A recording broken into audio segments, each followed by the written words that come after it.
Good evening, dreamers, and welcome to Kind Sleep Wiki. Tonight, we'll share 100 inspiring underdog stories, from poverty to power. Bedtime Wiki for dreamers. The order follows how these stories are most often remembered online. Along the way, you may hear about people you don't personally admire. Honestly, I sometimes feel the same, but if you can let it pass, it only shows your greatness of spirit. And if there's a story or theme you'd like to drift off to next time, let me know in the comments.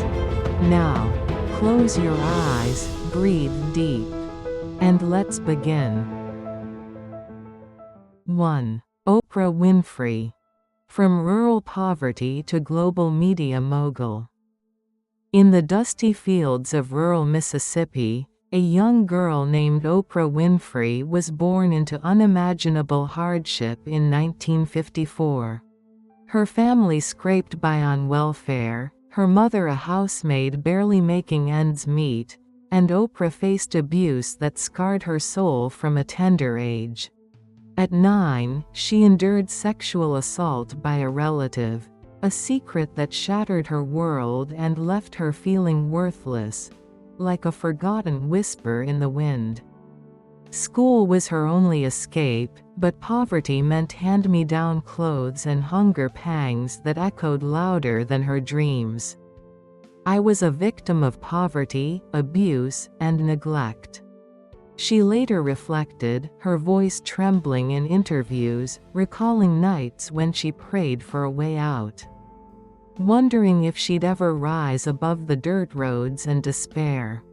Yet, deep inside, a spark flickered, a love for stories, for words that could heal. At 14, pregnant and grieving the loss of her child, she turned to public speaking, her voice cracking with raw emotion as she shared her pain in church, feeling the congregation's empathy like a warm embrace. Rejected by colleges for lack of funds, she hustled radio jobs, her southern drawl charming listeners despite the odds. Fired from her first TV gig for being too emotional, she poured that very emotion into her work, turning vulnerability into strength. By 1986, The Oprah Winfrey Show launched, a platform where she bared her scars, interviewing stars and survivors, her eyes welling with tears as she connected with millions. From a girl who once ate one meal a day to a billionaire philanthropist, she built Harpo Productions' own network, and the Oprah Winfrey Leadership Academy for girls in South Africa, funding education for those like her younger self. "Turn your wounds into wisdom," she says, her smile radiant, a testament to resilience. Oprah's journey thrills because it shows that from the depths of poverty and pain, one voice can echo across the world, empowering dreamers everywhere to claim their power. Her success isn't just a story. It's a revolution of the heart, proving that the underdog's roar can topple empires of doubt. 2. Elon Musk. Immigrant with $2,000 to Tesla and SpaceX founder. Picture a lanky South African teen, Elon Musk, arriving in Canada in 1989 with just $2,000 in his pocket. Fleeing apartheid's shadows and his parents' divorce. Bullied for his awkwardness, he endured schoolyard taunts and a father's emotional abuse. Feeling like an outsider in a world that didn't fit. "I was a weird kid," he later admitted, recalling nights coding on a borrowed computer while hungry, dreaming of stars beyond the poverty of Pretoria's modest home. At 17, he cleaned grain bins for $18 an hour, the harsh labor burning his hands as he saved for tuition. questioning if his big ideas, electric cars, space travel, were delusions of a broke dreamer. Rejected by Stanford for lack of funds, he dropped out of Queen's University after 2 days. Hustling odd jobs like boiler room cleaning. The steam and grime a metaphor for his grinding reality. In 1995, with $28,000 scraped together, he co-founded Zip2, sleeping on the office floor. Eating cheap ramen, his eyes red from all-nighters. As investors laughed at his vision. Sold for $307 million, but he poured it all into X.com, facing the dot-com bust, nearly bankrupt in 2000. Staring at empty bank accounts and a failed marriage, whispering to himself, "One more try." Then came PayPal's sale for $1.5 billion.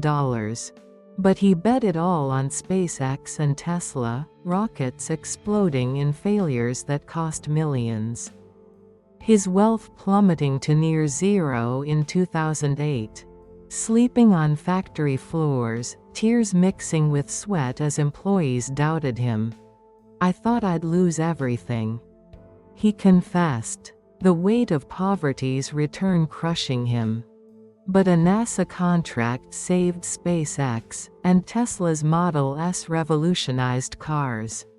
Today, from that $2,000 immigrant kid to a $1 trillion empire builder, he colonizes Mars' dreams and powers the planet green. Elon's saga electrifies because it screams that from immigrant scraps and explosive failures, one relentless mind can redefine humanity's future, turning poverty's punch into cosmic power. 3. J.K. Rowling, single mom on welfare to Harry Potter creator. In the grey drizzle of Edinburgh, Scotland, 1990. Joanne Rowling sat on a delayed train, her mind birthing a boy wizard amid poverty's grip. A single mother at 25, divorced and jobless. She lived on £70 weekly welfare in a mouse-infested flat.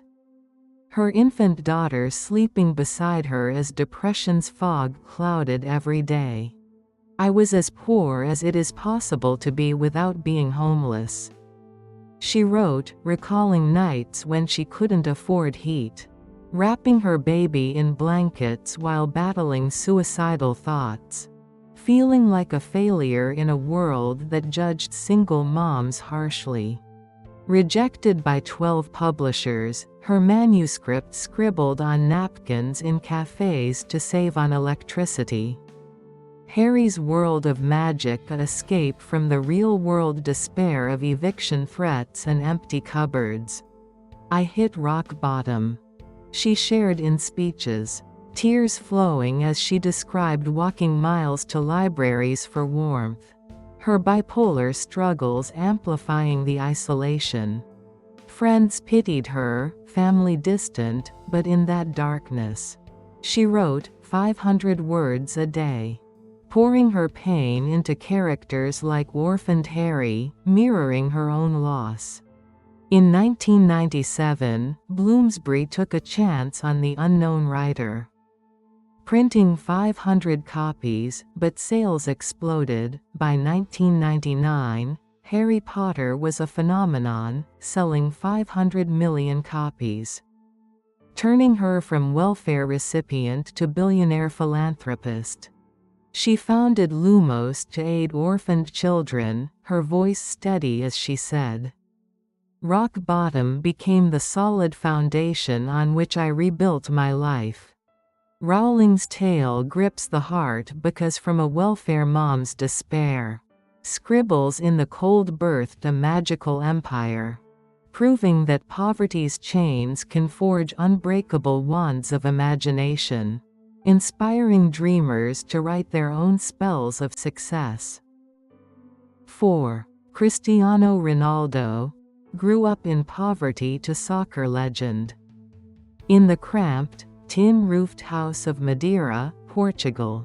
Young Cristiano Ronaldo kicked a tattered ball through dusty streets in the 1980s, dreaming beyond his family's poverty.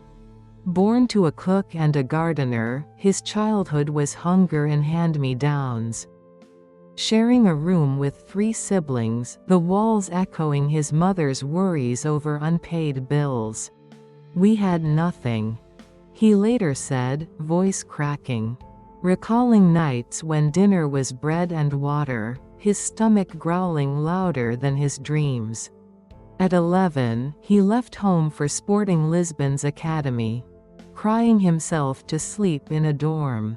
Mocked for his island accent, feeling like an outcast among wealthier kids. A heart condition at 15 nearly ended his career. The surgery scar a reminder of fragility as he trained through pain. His family unable to visit due to travel costs.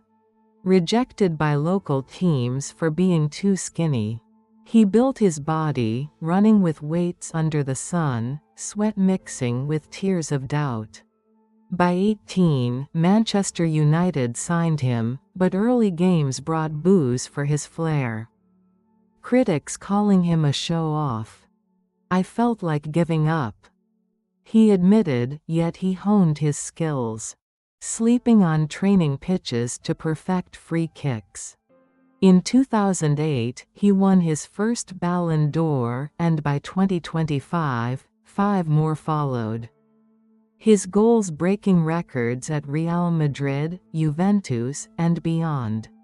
From a boy with no shoes to a global icon worth millions. Ronaldo's philanthropy now funds schools in Portugal. His story electrifies because it proves a hungry kid's relentless drive can kick through poverty's walls, scoring dreams on the world's biggest stages. 5. Beyoncé Knowles. Humble Houston roots to music icon. In Houston's 3rd Ward, Beyoncé Knowles grew up in a modest home in the 1980s, where dreams seemed bigger than the paycheck-to-paycheck life her parents led.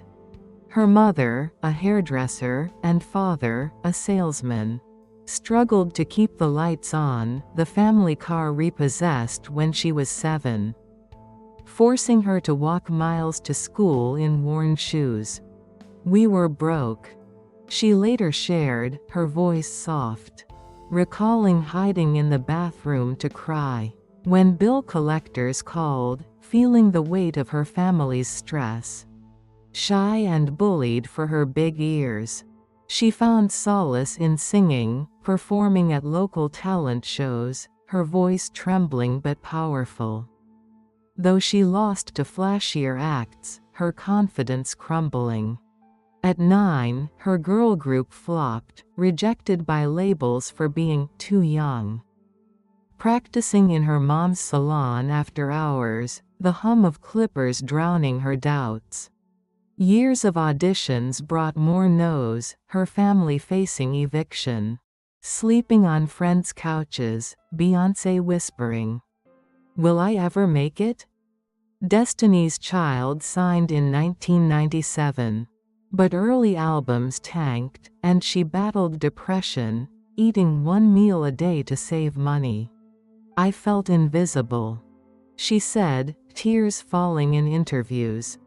Yet, she wrote songs through the pain, her pen scratching out anthems of strength. In 2003, her solo album, Dangerously in Love, exploded, earning 5 Grammys, and by 2025, she's won 32, a global superstar with a $500 million empire. From a girl in a repossessed life to a queen of music.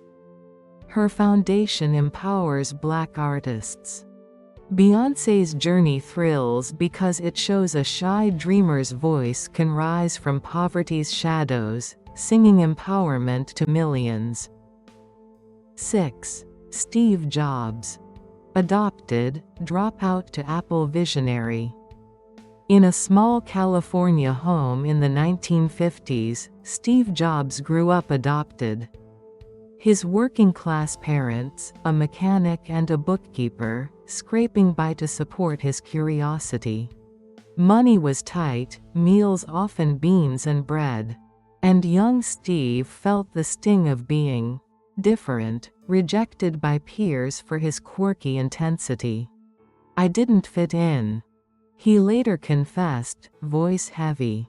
Recalling nights tinkering with radios in a garage, dreaming of inventions while his parents argued over bills. At 17, he enrolled at Reed College, but tuition drained their savings, forcing him to sleep on friends' floors, scavenging bottles for 5-cent deposits to eat. Dropping out after 6 months, he felt like a failure, wandering barefoot, auditing classes, his stomach growling as he questioned his worth. In 1976, with $1,300 from selling his VW bus, he co-founded Apple in a garage, soldering circuits by lamplight. Mocked by tech giants for his lack of a degree. Fired from Apple at 30, his vision crushed, he faced bankruptcy. Sleeping on a mattress in a rented room, whispering, "Did I dream too big?" But he rebuilt with Next and Pixar, crafting Toy Story's magic, and returned to Apple in 1997. Launching the iPod, iPhone, revolutionizing tech. By 2011, Apple was worth $350 billion, and Steve, once a hungry dropout, became a visionary icon. His foundation supported cancer research, reflecting his own battle. Jobs' saga grips the soul because from a garage and empty pockets, one relentless dreamer rewrote technology's future, proving poverty's limits can spark world-changing innovation.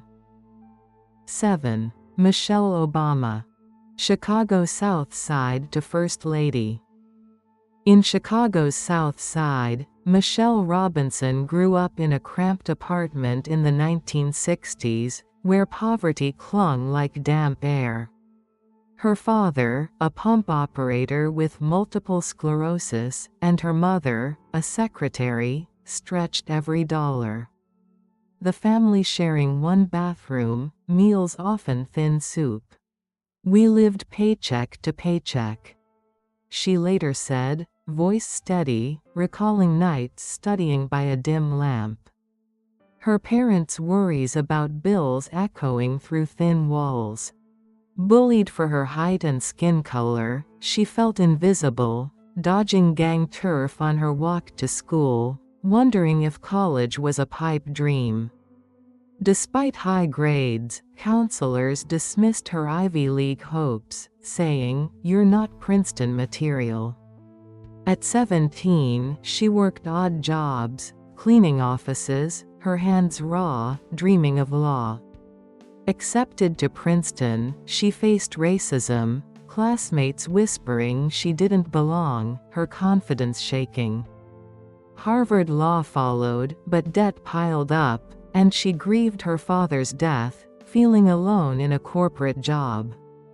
Was this all there is? She asked herself, pivoting to public service. Meeting Barack Obama, she supported his campaign, her voice raw with passion on the trail. In 2009, she became First Lady, championing education and health, her Let's Move campaign inspiring kids. From a South Side girl to a global icon, her memoir becoming sold millions. Michelle's story thrills because it shows a girl from a struggling family, doubted by all, can rise to inspire nations, turning pain into power. 8. Howard Schultz. Brooklyn projects to Starbucks CEO. In Brooklyn's Canarsie projects in the 1950s, Howard Schultz grew up in a concrete jungle, where poverty was a constant shadow. His father, a truck driver, broke his ankle, losing their income, leaving the family on food stamps. Their apartment cold, meals just bread and margarine. I saw my dad's spirit break. Howard recalled, voice heavy, remembering nights hiding from landlords. His mother's tears over unpaid rent. Bullied for his second-hand clothes, he escaped through basketball, his only pair of sneakers fraying, dreaming of a better life. At 16, he worked as a barista, burning his hands on hot machines. Rejected by colleges for poor grades, feeling trapped in the project's gray walls. A football scholarship to Northern Michigan University was his escape. But he graduated jobless, selling appliances door to door. His shoes soaked in rain, wondering, will I ever escape this cycle? In 1982, he joined Starbucks, a tiny coffee chain, but his idea for cozy cafes was mocked by owners. Quitting to start his own shop, he faced 242 investor rejections, sleeping on a friend's couch, his savings gone. I almost gave up, he admitted.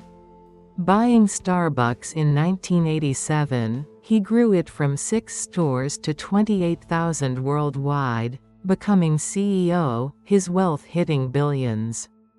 His foundation now funds youth jobs. Howard's saga electrifies because from a freezing project apartment, one dreamer's grit brewed a global coffee empire, proving poverty's chill can fuel a warm legacy. 9. Nelson Mandela. Imprisoned activist to South Africa's president. In the dusty village of Mvezo, South Africa, Nelson Mandela was born in 1918. Raised in a mud hut with no electricity, his family herding cattle to survive. Orphaned at 9, he faced hunger, wearing patched clothes, walking barefoot to school miles away. His stomach empty but his mind sharp. Poverty was my first prison, he later said, voice firm, recalling nights dreaming of freedom while apartheid's grip choked his people. As a young lawyer, he fought racial injustice. But in 1962, he was arrested, sentenced to life for resisting oppression. His cell a 7-foot square on Robben Island, cold concrete his bed. I felt hope dying, he admitted. Enduring 27 years of hard labor. Breaking rocks under the sun. Letters from his family banned. His children growing up strangers. Mocked by guards, he studied in secret, his spirit unbowed, whispering, "Will freedom ever come?" Released in 1990, he led talks to end apartheid, his voice uniting a fractured nation. In 1994, he became South Africa's first black president, winning the Nobel Peace Prize. His policies lifting millions. From a rural boy to a global icon, his foundation fights inequality. Mandela's story thrills because from a cell's despair, one man's unbreakable will shattered chains, proving an underdog's fight can free a nation's soul. 10. Rihanna. Barbados poverty to global pop star. In a rundown Barbados bungalow in the 1980s, Robin Fenty, later Rihanna, grew up in a home plagued by poverty and chaos. Her father, a warehouse worker, battled addiction, leaving her mother, an accountant, to feed 5 kids on scraps. Their electricity often cut off. "We ate what we could find," Rihanna recalled, voice raw, remembering nights hiding from her father's rages. Her siblings huddled in a dark room. Bullied for her light skin, She sang to escape, her voice echoing in church. But local producers ignored her, saying she was too poor to shine. At 15, she worked street stalls. Her hands sticky with fruit juice, dreaming of music while dodging her father's debts. Will I ever be heard? She wondered, singing to tourists for tips. In 2003, a demo reached Jay-Z. But her first audition flopped. Her nerves shaking, voice cracking under pressure. Signed at 16, her early singles flopped, and she faced eviction. Sleeping in studios, eating cheap noodles. I felt like a failure, she admitted. But Pon de Replay, in 2005 exploded. Followed by Umbrella, her voice dominating charts. By 2025, with 9 Grammys and a $1.4 billion Fenty empire, she empowers women through her foundation. Rihanna's journey electrifies because from a broken home, one girl's voice rose above poverty's noise, singing a global anthem of resilience. 11. LeBron James. Raised by single mom to NBA superstar. In Akron, Ohio's rough streets, LeBron James grew up in the 1980s. Bouncing between apartments with his single mom, Gloria, who was 16 when he was born. Welfare checks barely covered rent, and they faced evictions, sleeping on friends' couches, LeBron clutching a worn basketball, his only constant. We had nothing but each other, he said, voice breaking, recalling nights when dinner was a shared bag of chips, his mom skipping meals for him. Bullied for his lanky frame, he felt outcast, dodging gangs, his shoes duct taped, dreaming of hoops while failing classes. At 9, he joined a youth team, but couldn't afford gear, coaches doubting his potential, saying, too poor to focus. Living in chaos, he missed 100 school days, his future dim. Will I make it out? He whispered, shooting hoops in the dark. At 14, his talent shone, but scouts called him raw, his mom working double shifts to buy sneakers. Drafted by the Cleveland Cavaliers at 18 in 2003, he faced pressure as the chosen one, early games sloppy, critics harsh. By 2012, he won his first NBA title, later 4, becoming a $1 billion icon. His I Promise school lifts Akron kids. LeBron's story thrills because from a couch surfing kid, one dreamer's dunk shattered poverty's ceiling, inspiring millions. 12. Serena Williams. Compton courts to tennis legend. In Compton, California, Serena Williams grew up in the 1980s, practicing tennis on cracked public courts, dodging gang crossfire. Her father, a sharecropper's son, and mother, a nurse, lived paycheck to paycheck, their family of 7 sharing a 2-bedroom house, meals often canned beans. We were poor, Serena said, voice soft. Recalling wearing hand-me-downs, her racket taped, dreaming of Wimbledon while gunshots echoed. At 4, she trained with her sister Venus, their father coaching with old balls. Mocked by neighbors for chasing a white sport. Injuries and racism stung. Local clubs barring her for her race. Coaches saying, "You'll never make it." At 14, she turned pro, but early losses crushed her, her family facing eviction, Serena crying. Am I good enough? Moving to Florida for training, they slept in a van. Her confidence wavering under financial strain. In 1999, she won her first Grand Slam. but critics called her too aggressive. By 2025, with 23 Grand Slams, she's a tennis icon. Her $240 million empire funding Black entrepreneurs. Serena's journey electrifies because from Compton's danger, one girl's swing broke barriers, proving an underdog's grit can conquer courts and hearts. 13. Daymond John. Queens hustler to FUBU founder and Shark Tank star. In Queens, New York, Daymond John grew up in the 1970s. In a cramped apartment where poverty was a daily grind. Raised by a single mom, a bus driver, he shared a bed with siblings. Their fridge often empty, meals sometimes stolen bread from corner stores. "We hustled to survive," he said, voice raw. Recalling nights dodging gang fights, his mom working doubles, leaving him to fend for himself. At 10, he sold pencils on streets, his hands freezing, dreaming of business while failing school, teachers calling him a lost cause. Rejected for jobs due to no experience. He waited tables at 16, his shoes worn through, wondering, "Will I ever be more than this?"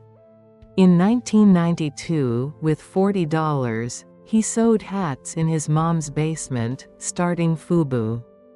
But stores laughed, refusing his urban brand, his savings gone. "I felt invisible," he admitted, sleeping on floors, stitching by candlelight. A $100,000 loan from his mom, risking her home, fueled FUBU's rise, landing deals with rappers. By 2000, FUBU earned $350 million, and Daymond joined Shark Tank, mentoring entrepreneurs, his wealth now millions. His foundation uplifts urban youth. Daymond's story thrills because from a hustler's struggle, one dreamer's stitches built a fashion empire, proving poverty's hustle can spark global success. 14. Dhirubhai Ambani. Village clerk to Reliance Industries founder. In a dusty Gujarat village in the 1930s, Dhirubhai Ambani grew up in a mud house. His father, a schoolteacher, earning pennies, their family of 7 surviving on rice and lentils. No electricity, young Dhirubhai studied by kerosene lamp, his clothes patched, hunger a constant companion. "Poverty taught me hunger for more," he later said, voice steady, recalling nights selling snacks on streets. His hands sticky, dreaming of business while dodging creditors. At 16, he moved to Yemen, working as a gas station clerk, sleeping on a cot. His wages barely enough for bread, rejected for promotions due to his rural roots. "Will I stay a nobody?" he whispered, saving coins for years. Returning to India in 1958 with $500, he started a spice trade. His office a rented shack, mocked by elites for his coarse accent. Early deals failed, his family facing starvation, Dhirubhai crying alone, his dreams fading. In 1966, he founded Reliance, weaving textiles on a single loom, investors scoffing at his ambition. By 1985, Reliance went public, revolutionizing India's markets, and by his death in 2002, it was a $15 billion empire. His sons expanded it to $100 billion, his foundation aiding rural education. Dhirubhai's saga electrifies because from a village's dust, one clerk's vision wove a corporate empire, proving an underdog's hustle can transform a nation. 15. Malala Yousafzai. targeted schoolgirl to Nobel Peace Laureate. In Pakistan's Swat Valley, Malala Yousafzai grew up in the 1990s. In a mud brick home where poverty meant shared blankets and no heat. Her father, a teacher, earned little, their family skipping meals. Malala wearing torn dresses, studying by candlelight. Education was my escape. She said, voice fierce, recalling dodging Taliban threats to girls' schools, her heart pounding as bombs shook her village. At 11, she blogged for BBC, her words trembling, exposing oppression. But at 15, a gunman shot her in the head, her survival uncertain, her family fleeing, penniless. Why me? She whispered in recovery, her face scarred, fearing her voice was lost.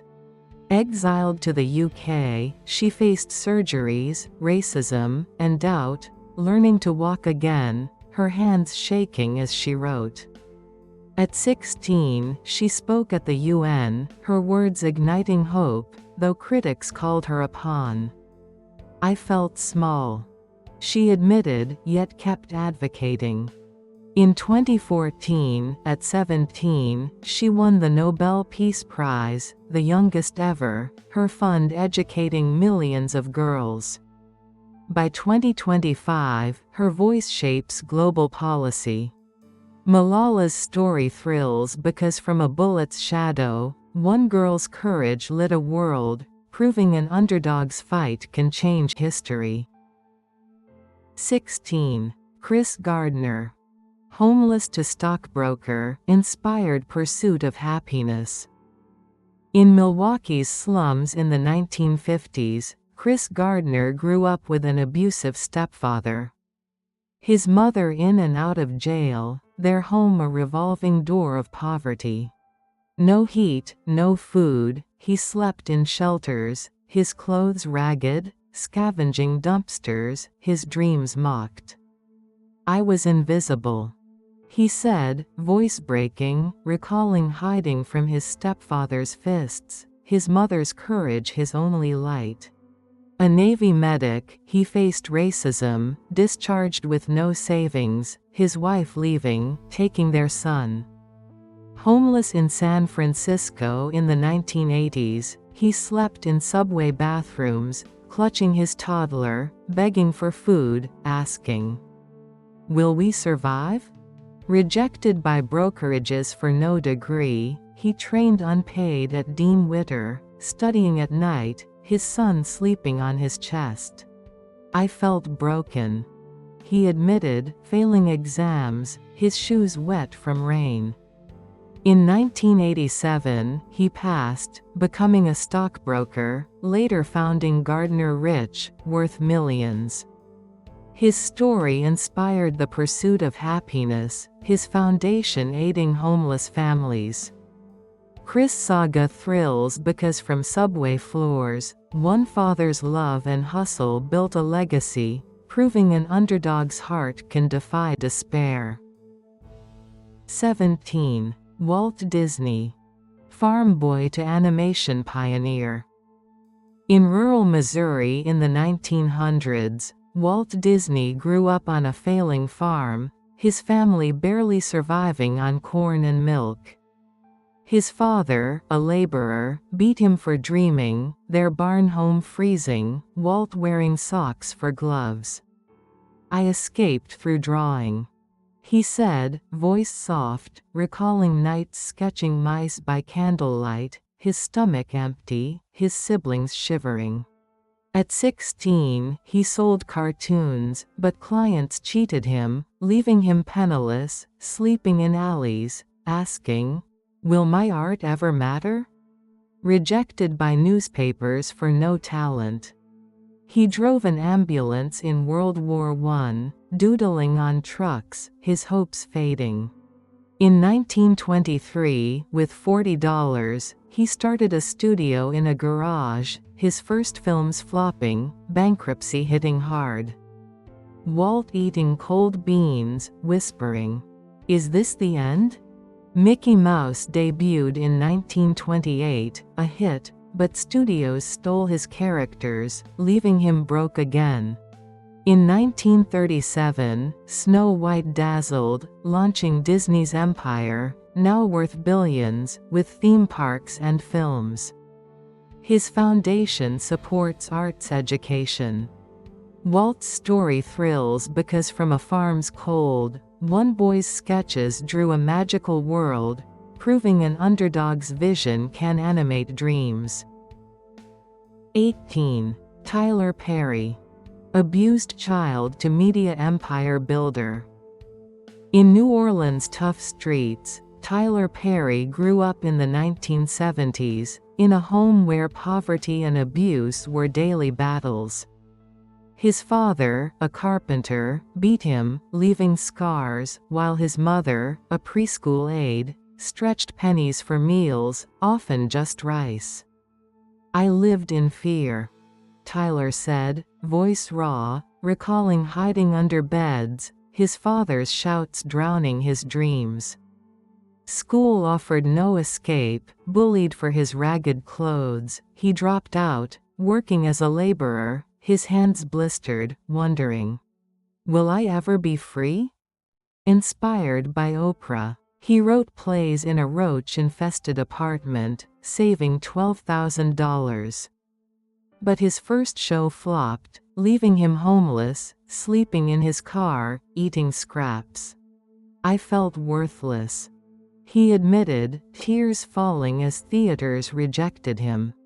In 1998, his play, I Know I've Been Changed, sold out, launching Medea, his iconic character. By 2005, his films grossed millions, and Tyler Perry Studios became a Hollywood powerhouse, worth $1 billion by 2025. His foundation aids abuse survivors. Tyler's story thrills because from a broken boy's pain, one dreamer's pen built a media empire, proving an underdog's scars can script a legacy of hope. 19. Won Chang. Immigrant janitor to Forever 21 founder.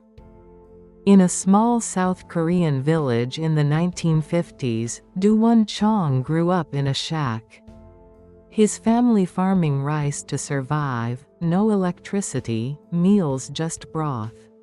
At 18, he moved to Los Angeles in 1981, with $200, working as a janitor. His hands raw from bleach, sleeping in a shared room, his wife joining tables to feed them.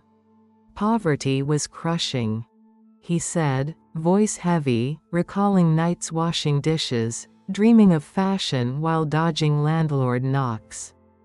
Rejected for retail jobs due to broken English. He pumped gas, his clothes stained, asking, "Will we ever rise?" In 1984, with $11,000 saved, he opened a tiny clothing store, Forever 21. But banks denied loans, suppliers mocked his accent, and early sales tanked, his family eating ramen. "I felt like quitting," he admitted, working 18-hour days. By 1990, Forever 21 grew, and by 2025, it had 800 stores, a $4 billion empire. His foundation supports immigrant entrepreneurs. Won's saga electrifies because from a janitor's mop, one immigrant's grit stitched a global fashion brand, proving an underdog's hustle can dress the world. 20. Indra Nooyi. Indian immigrant to PepsiCo CEO. In Chennai, India, Indra Nooyi grew up in the 1950s. In a modest home where her family shared one room. No running water, meals often rice and dal. Her father, a clerk, died young, leaving her mother to sew clothes for pennies. Indra studying by oil lamp, her clothes patched. "Poverty shaped me," she said, voice firm, recalling nights fetching water, dreaming of business while facing dowry pressures. At 18, she worked as a receptionist, her hands trembling, rejected by colleges for fees, wondering, "Will I be stuck here?" Earning a scholarship to Yale, she arrived in the U.S. with $50, facing racism, working as a cleaner, her accent mocked. Corporate jobs rejected her, saying women don't lead, her confidence cracking. "Am I enough?" she whispered, waitressing to survive. Joining PepsiCo in 1994, she climbed ranks. But glass ceilings loomed, colleagues doubting her vision. In 2006, she became CEO, transforming PepsiCo into a $60 billion giant, her strategies global. By 2025, her legacy empowers women leaders. Indra's story thrills because from a waterless home, one woman's resolve conquered corporate heights, proving an underdog's vision can reshape industries. 21. Usain Bolt. Rural Jamaican runner to Olympic icon. In Jamaica's Trelawney Parish, Usain Bolt grew up in the 1980s, in a tin-roofed shack. His parents, grocers, scraping by on yams and bananas. No electricity, he ran barefoot to school, his shoes worn, hunger gnawing as he dodged bullies. "Running was my freedom," he said, voice bright, recalling racing friends, dreaming of tracks while his family faced debt. At 12, he competed locally, but coaches called him too lanky, his worn sneakers slipping, mocked for his rural roots. "Will I ever be fast enough?" he asked, training on dirt paths, his legs burning. At 15, he won junior nationals, but injuries struck, and poverty meant no doctor, his mother pawning jewelry for medicine. Early races brought losses, critics saying he lacked focus, his confidence fading. "I felt like quitting," he admitted, running through pain. In 2008, he smashed world records at the Beijing Olympics, winning 3 golds, his lightning pose iconic. By 2025, with 8 Olympic golds, he's worth $90 million, his foundation aiding Jamaican youth. Usain's saga electrifies because from a shack's dust, one runner's speed broke records, proving an underdog's stride can outrun poverty's weight. 22. Jack Ma. Rejected teacher to Alibaba founder. In Hangzhou, China, Jack Ma grew up in the 1960s, in a cramped apartment. His parents, musicians, earning pennies, their meals thin porridge. No heat, Jack wore patched jackets, studying by candlelight, his dreams big despite hunger. "Failure was my teacher," he said, voice steady, recalling being bullied for his small size, his English mocked. At 12, he cycled miles to practice English with tourists, rejected by schools for poor math, his confidence shaky. "Will I ever succeed?" he wondered, failing college entrance exams twice. At 20, he worked as a teacher for $12 a month, rejected by 30 jobs, including KFC, feeling worthless. In 1995, with $2,000, he started an internet company. But it flopped, his apartment repossessed, Jack sleeping on friends' floors. "I was a nobody," he admitted, tears in his eyes. In 1999, he founded Alibaba in his living room, investors laughing at his vision, his team unpaid. By 2014, Alibaba's IPO raised $25 billion, making him China's richest man, worth $50 billion by 2025. His foundation boosts rural education. Jack's story thrills because from a teacher's rejection, one dreamer's code built a digital empire, proving an underdog's persistence can conquer markets. 23. Maya Angelou. Mute child to literary giant. In St. Louis, Missouri, Maya Angelou grew up in the 1930s, in a shack with no plumbing. Her grandmother scraping by selling food, their meals cornbread scraps. At 8, she was raped by her mother's boyfriend, her trauma silencing her voice for 5 years, her world dark. "Silence was my prison," she said, voice soft, recalling hiding in books, her clothes torn, hunger constant. Shunned by peers, she felt broken. Working as a maid at 15, her hands rough, wondering, "Will I ever speak again?" At 17, a single mom, she danced in clubs, facing racism. Her son eating leftovers, her dreams fading. "I felt invisible," she admitted, tears falling. Writing poetry in alleys, she joined the civil rights movement, her voice emerging, but publishers rejected her work, calling it too raw.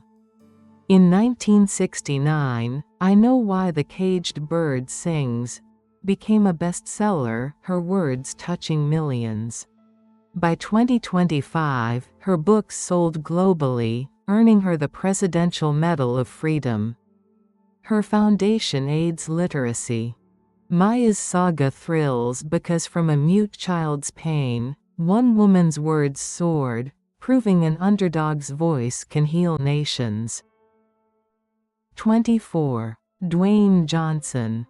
Struggling athlete to Hollywood star. In Honolulu, Hawaii, Dwayne Johnson grew up in the 1970s, in a tiny apartment. His wrestler father and cleaning lady mother barely affording rent, meals often spam. Evicted multiple times, Dwayne slept on mattresses, his clothes secondhand, bullied for his size. Poverty was humiliating, he said, voice heavy, recalling washing dishes, dreaming of fame while his family faced repossession. At 15, he trained as a footballer, but injuries crushed his NFL hopes, colleges rejecting him. His hands calloused from construction work. "Am I a failure?" he asked, cut from a Canadian team, broke at 23, with $7 in his pocket. Wrestling as The Rock, he faced boos, fans hating his persona, his confidence crumbling. "I felt lost," he admitted, training in sweaty gyms. In 2002, his film The Scorpion King launched him, and by 2025, he's a $800 million Hollywood star, producing hits like Jumanji. His foundation supports at-risk youth. Dwayne's story thrills because from a broke wrestler's pain, one man's strength built a blockbuster empire, proving an underdog's grit can shine on the world's screens. 25. Madam C.J. Walker. Orphan to first black female millionaire. In Louisiana's swamps, Sarah Breedlove, later Madam C.J. Walker, grew up in the 1870s, orphaned at 7, her parents former slaves, their shack leaking, meals just roots.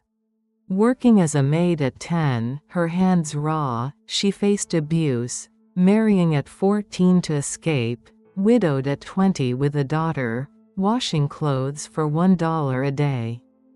"Poverty was my chain," she said, voice fierce, recalling nights hungry, her scalp burning from cheap soaps, dreaming of beauty.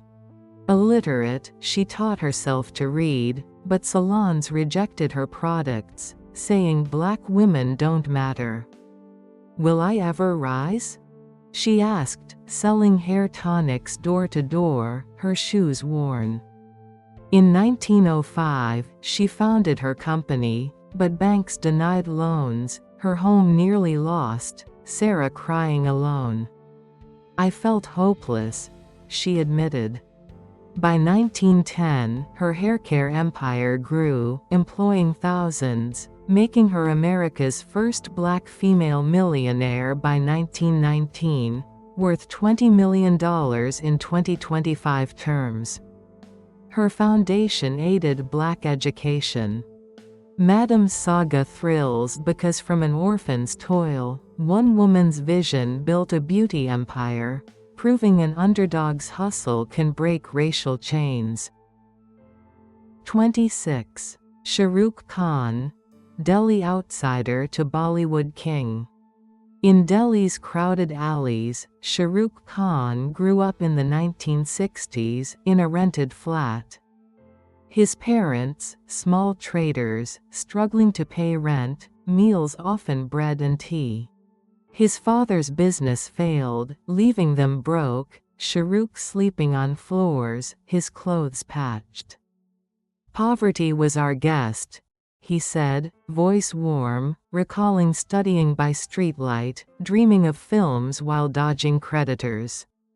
Orphaned at 15, he sold tickets at theaters, his hands dirty, rejected by drama schools for no connections, asking, "Will I ever act?" At 20, he joined TV. But his first show flopped, producers calling him too intense, his savings gone. "I felt like a failure," he admitted, living on $20 a month. In 1993, his Bollywood debut, Bazigar, stunned audiences, but critics mocked his looks, his confidence shaking. By 2000, hits like Dulwale Dulhaniya made him a star, and by 2025, his $700 million empire includes Red Chillies Entertainment. His foundation aids orphans. Shahrukh's story thrills because from a Delhi flat, one dreamer's passion lit Bollywood, proving an underdog's heart can rule screens. 27. Viktor Frankl. Holocaust survivor to influential psychologist. In Vienna's Jewish ghetto, Viktor Frankl grew up in the 1900s. In a tiny flat, his family living on bread and soup. His father a clerk, their home cold. At 15, he faced anti-Semitism, his books burned, his dreams of medicine mocked. "Suffering shaped me," he said, voice calm, recalling hunger, studying by candlelight. In 1942, Nazis sent him to Auschwitz, his family killed, his body starved, working in freezing camps, his spirit nearly broken. "Will I survive this?" he asked, scribbling theories on scraps, finding meaning in pain. Liberated in 1945, he returned to Vienna. Penniless, grieving, his manuscript lost, crying, "What's left?" His book, Man's Search for Meaning. Written in 9 days, sold millions, his logotherapy healing countless lives. By 1997, his work influenced psychology globally, earning him honors. His foundation supports mental health. Viktor's saga thrills because from a camp's horror, one man's search for purpose rebuilt lives, proving an underdog's mind can conquer despair. 28. Soichiro Honda. Mechanic's son to Honda Motor founder. In rural Japan, Soichiro Honda grew up in the 1900s, in a blacksmith's shed.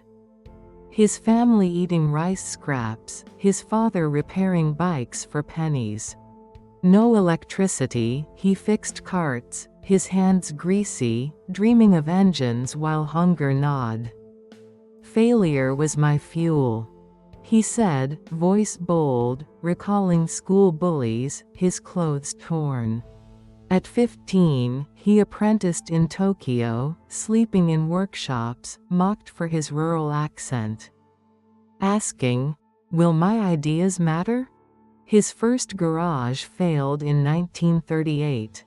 His savings gone, his wife pawning jewelry for food. "I felt defeated." He admitted, rebuilding engines alone. In 1948, he founded Honda with $3,200, his motorbikes mocked by rivals, his factory bombed in World War II. By 1963, Honda's bikes led markets, and by 2025, his $50 billion empire rules cars, bikes. His foundation aids tech education.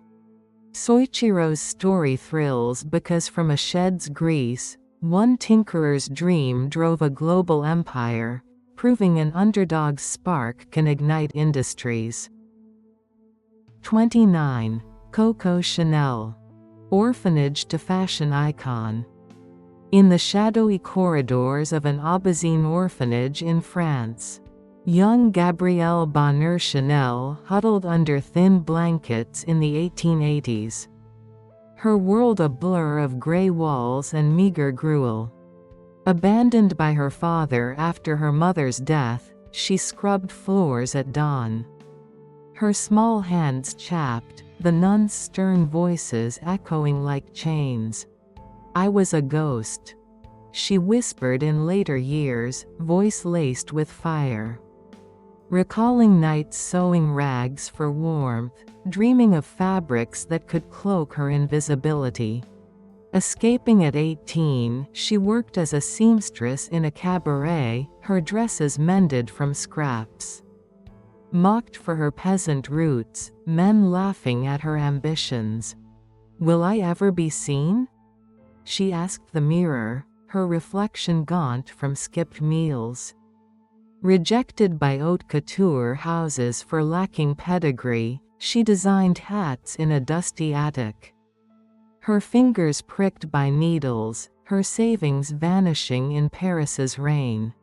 In 1910, her first boutique opened, simple black dresses defying extravagance, but critics sneered, calling her an upstart. Heartbroken by a lover's death, she channeled grief into designs. Her Chanel No. 5 perfume a scent of rebellion. By the 1920s, her empire dazzled, liberating women from corsets, her little black dress iconic. Coco's saga thrills because from an orphan's rags, one woman's stitch wove a fashion revolution, proving an underdog's style can redefine elegance. 30. Lionel Messi. Health-challenged kid to soccer genius. In Rosario, Argentina, Lionel Messi kicked a worn ball in the 1980s. His tiny frame battling growth hormone deficiency, his family's poverty a heavy chain. At 10, doctors diagnosed him, treatments costing $900 a month. His dad, a factory worker, skipping meals to pay, their home a cramped shack with leaky roof. "I was weak," Messi said, voice quiet. Recalling nights crying in pain, his legs aching, teammates laughing at his size.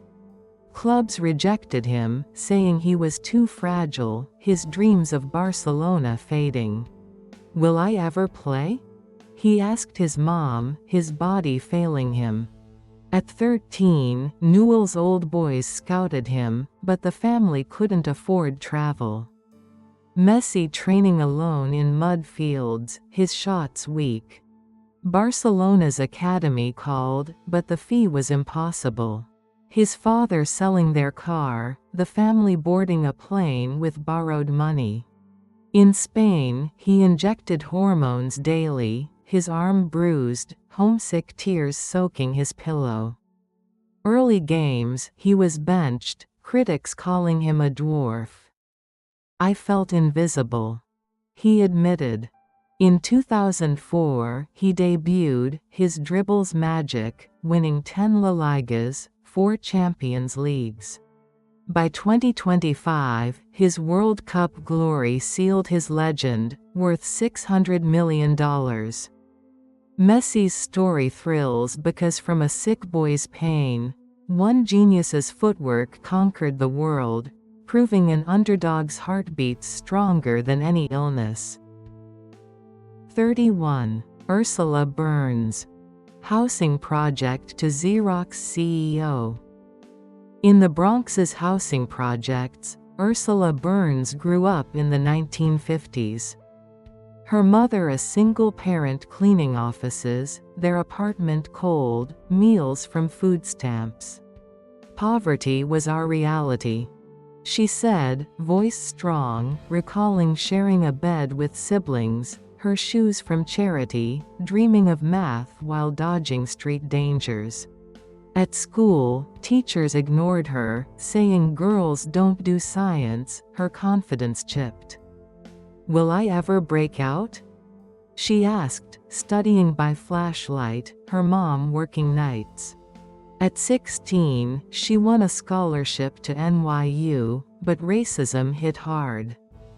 Professors doubting her, her hands shaking in labs. Graduating, she faced job rejections, no experience. Sleeping on buses to interviews. In 1980, Xerox hired her as an intern, but promotions stalled, bosses calling her too aggressive. I felt like an outsider, she admitted, her family facing eviction. In 2009, she became CEO, the first black woman to lead a Fortune 500 company, turning Xerox around. By 2025, her legacy inspires diversity. Ursula's story thrills because from a project's shadows, one woman's mind lit corporate halls, proving an underdog's fire can forge paths. 32. Abraham Lincoln. Log cabin to U.S. President. In a Kentucky log cabin in the 1800s, Abraham Lincoln grew up on dirt floors, his family scraping by on corn, his father a farmer, his mother dying young. No books, he borrowed one, reading by firelight. His hands blistered from chopping wood. Poverty was my teacher, he said, voice deep, recalling winters without shoes, his dreams of law mocked by neighbors. At 7, they moved to Indiana, the wilderness harsh, his sister dying of milk sickness, Lincoln crying alone. Will I ever learn? He asked, self-taught with a Bible, his clothes ragged. Store clerk jobs paid little, he walked miles to deliver goods, rejected by law firms for no education. In 1832, he ran for office, lost. His business failing, debt crushing him. I was a failure, he admitted, his heart heavy. In 1860, he won the presidency, freeing slaves, leading through Civil War. His legacy endures. Lincoln's story thrills because from a cabin's dirt, one man's words freed a nation, proving an underdog's resolve can mend a broken land. 33. Ellen DeGeneres. Modest roots to TV trailblazer. In Metairie, Louisiana, Ellen DeGeneres grew up in the 1950s. Her parents divorced, her mom a nurse scraping by, their home modest, meals simple sandwiches. I felt alone, she said, voice light, recalling her father's remarriage, her stepmom's coldness, Ellen hiding in her room, dreaming of comedy. At 16, her mom remarried, Ellen working as a waitress, her tips barely covering gas, her jokes falling flat at open mics. Will they ever laugh? She asked, her heart aching.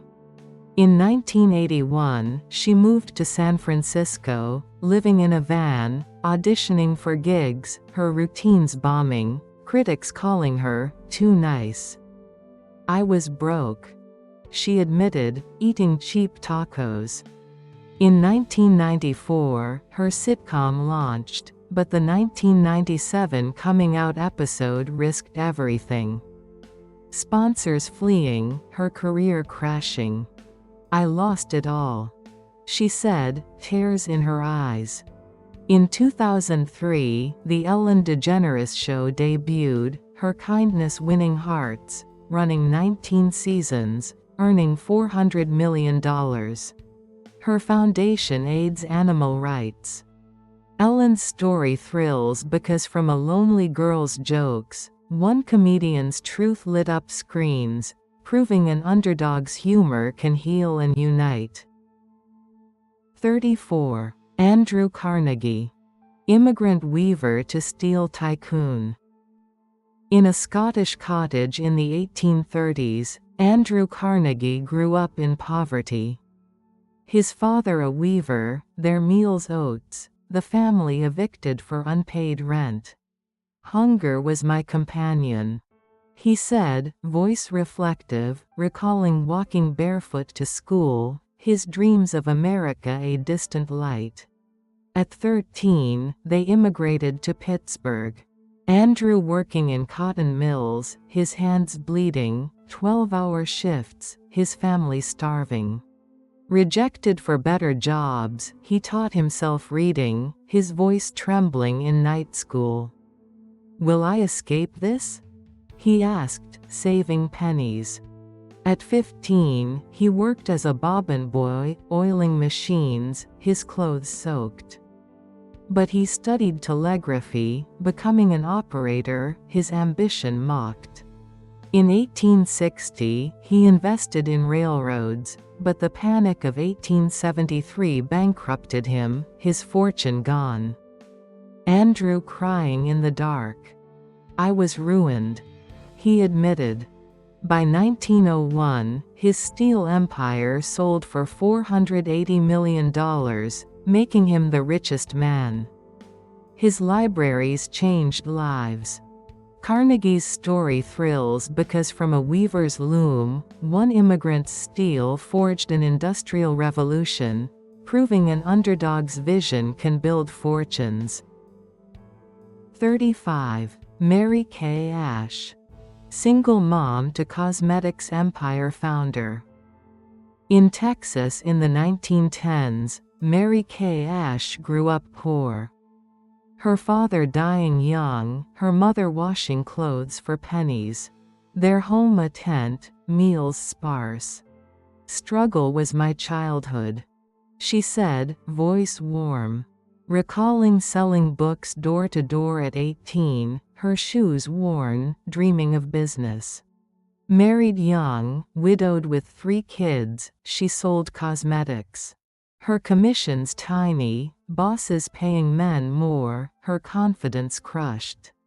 "Will I ever lead?" she asked, her hands raw from demos. At 45, she quit, writing a book on sales. But publishers ignored her, her savings gone, Mary crying alone.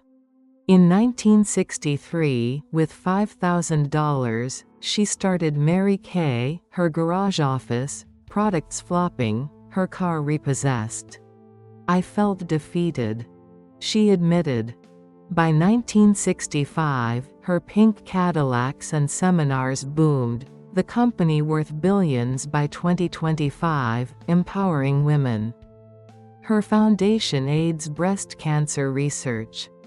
Mary's story thrills because from a widow's tears, one mom's lipstick painted an empire, proving an underdog's grace can glam up the world. 36. Nick Vujicic. Born without limbs to motivational speaker. In Melbourne, Australia, Nick Vujicic was born in 1982. Limbless, his parents, immigrants, facing poverty and grief. Their home a modest flat, medical bills piling. I was a burden. Nick said, voice powerful, recalling mirrors shattered by his reflection, bullies calling him a freak. His dreams drowned in tears. At 10, he attempted suicide, his head in water, whispering, "Why me?" School mocked him, no friends, his wheelchair his prison. "Will I ever live?" he asked, his family praying. At 15, he found faith, starting to speak in church. His voice trembling, audiences crying. Rejected by schools, he homeschooled, his hand stumps writing notes. In 2005, his first book, Life Without Limits, sold millions, his speeches reaching 10 million. By 2025, his foundation, Life Without Limbs, inspires globally, his worth millions. Nick's story thrills because from a limbless boy's despair, one man's words lifted worlds, proving an underdog's spirit soars without wings. 37. Pelé. Slum soccer player to global sports legend. In Bauru, Brazil, Edson Arantes do Nascimento, Pelé grew up in the 1940s in a slum shack.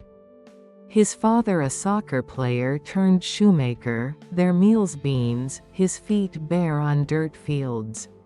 "Poverty was my ball," he said, voice joyful, recalling stealing fruit, dreaming of stadiums while his family starved. At 10, he shined shoes for pennies, his hands dirty, bullies kicking his dreams. "Will I ever score?" he asked, playing with a sock ball. At 15, Santos scouted him, but poverty meant no boots, his talent raw. Injuries hit, his dad unable to pay doctors, Pelé crying in pain. In 1958, at 17, he won the World Cup, his goals magic, the world stunned. By 1971, 3 World Cups, 1,283 goals, his legend eternal. Pelé's story thrills because from a slum sock, one boy's feet kicked a global dream, proving an underdog's goal can crown kings. 38. Li Ka-shing. Refugee to Asia's richest man. In Chaozhou, China, Li Ka-shing grew up in the 1920s. Fleeing war to Hong Kong, his family in a shanty, his father dying of TB. Leaving young Li to sell toys on streets. "Hunger was my shadow," he said, voice calm, recalling nights sleeping hungry, his hands calloused, dreaming of factories. At 15, he worked in plastics, 16 hours a day. His body aching, bosses beating him. "Will I ever own?" he asked, his savings tiny. In 1950, with $500, he started Chung Kong, but fires destroyed his factory. His fortune gone, Li crying in the ashes. "I was ruined," he admitted. By 1971, his real estate boomed, and by 2025, his $40 billion empire spans ports, telecom. His foundation educates millions. Li's story thrills because from a refugee's streets, one boy's plastics molded Asia's wealth, proving an underdog's mold can shape empires. 39. Ava DuVernay. Compton to acclaimed filmmaker. In Compton, California, Ava DuVernay grew up in the 1970s. Her single mom a nurse, their apartment small, meals from coupons, gangs outside. "Fear was my neighbor," she said, voice passionate, recalling hiding from gunshots, her dreams of film flickering on TV. At 12, she wrote stories, but school counselors said, "Stick to reality," her grades slipping. "Will my stories matter?" she asked, working as a publicist at 22, her hands typing resumes, bosses undervaluing her. Rejected for film school, she self-taught. Her savings low, living paycheck to paycheck. In 2010, her first film, I Will Follow, flopped. Critics ignoring her, Ava crying in her car. "I was unknown," she admitted. In 2014, Selma won Oscars, and by 2025, her array films changed cinema, her worth millions. Her foundation promotes diverse filmmakers. Ava's story thrills because from Compton's streets, one woman's lens captured truths, proving an underdog's frame can rewrite history. 40. Frida Kahlo. Bedridden artist to cultural icon. In Mexico City's dusty streets, Frida Kahlo lay in a hospital bed in the 1920s. Her body shattered from a bus crash at 18. Her family's small home barely lit, meals thin soup. Polio had already weakened her legs frail, her dreams of medicine crushed. "Pain was my canvas," she whispered, voice raw. Recalling painting on her cast, her mother's mirror above her bed reflecting scars. Doctors said she'd never walk, her spine braced. Frida crying into pillows, asking, "Will my art matter?" Her brushes trembled. Poverty forcing her to use cheap paints, her family selling jewelry for supplies. Rejected by galleries for her raw style, she painted self-portraits, her heart bleeding onto canvas. "I felt invisible," she admitted, her works ignored, her marriage to Diego Rivera stormy. In 1939, the Louvre bought her painting, her surreal images captivating the world. By 2025, her art inspires millions, her legacy a cultural force. Frida's story thrills because from a broken body's pain, one woman's brush painted a vibrant legacy, proving an underdog's colors can redefine art. 41. Jay-Z. Drug dealer to music mogul. In Brooklyn's Marcy Projects, Sean Carter, Jay-Z, grew up in the 1970s. His single mom scraping by, their apartment cold, meals from food stamps. Gunshots echoed outside, his brother addicted. Jay selling drugs at 13, his hands shaking. "The streets were my school," he said, voice heavy. Recalling dodging police, dreaming of music while bullets flew. School expelled him, his rhymes scribbled on napkins, dealers mocking his dreams. "Will I survive this?" he asked, his mom crying over rent. At 20, he recorded demos, but labels rejected him. Saying rap wouldn't sell, his savings gone, sleeping on couches. "I was nothing," he admitted, his voice breaking. In 1995, he co-founded Roc-A-Fella Records, selling CDs from his car, clubs ignoring him. 99 Problems hit in 2003, his albums topping charts. Roc Nation a $1 billion empire by 2025. His foundation aids urban youth. Jay-Z's saga thrills because from a dealer's corner, one man's rhymes built a music empire, proving an underdog's flow can conquer the world. 42. Sarah Blakely. Door-to-door sales to Spanx billionaire. In Clearwater, Florida, Sarah Blakely grew up in the 1970s. Her family's trailer home cramped, her dad a lawyer barely paying bills, meals macaroni. Poverty pinched us, she said, voice bright.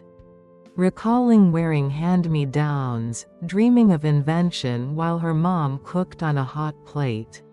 At 16, she sold fax machines door to door, her feet blistered, customers slamming doors, her confidence fading. Will I ever create something?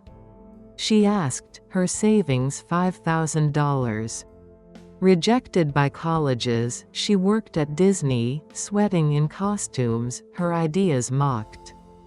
In 1998, she cut pantyhose for shapewear, but manufacturers laughed, saying, "Women don't need it." Her apartment a mess of fabric. I felt foolish, she admitted, crying over rejections. With $5,000, she launched Spanx, selling from her car, stores ignoring her. In 2000, Oprah endorsed her, sales soaring, Spanx a $1 billion brand by 2025. Her foundation empowers women. Sarah's story thrills because from a trailer's scraps, one woman's idea reshaped fashion, proving an underdog's cut can stitch a fortune. 43. Nelson Piquet. Dropout racer to Formula One champion. In Brasilia's dusty outskirts, Nelson Piquet grew up in the 1950s. His family's small home leaking, his dad a clerk, meals rice and beans. "Speed was my escape," he said, voice bold. Recalling racing karts on dirt, his shoes torn, his mom pawning jewelry for parts. At 14, he dropped out to race, mechanics mocking his skinny frame, his kart breaking, his dreams shaky. "Will I ever win?" he asked, sleeping in garages, his hands greasy. At 20, he moved to Europe, penniless, racing in Formula 3, crashing often, sponsors dropping him.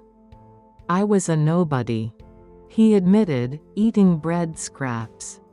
In 1978, he hit Formula One, but early races saw him spin out, teams calling him reckless, his confidence crumbling. In 1981, he won his first championship, and by 1987, 3 titles crowned him, worth $100 million by 2025.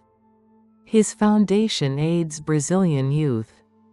Piquet's story thrills because from a dirt track's dust, one racer's drive sped to glory, proving an underdog's wheel can steer to victory.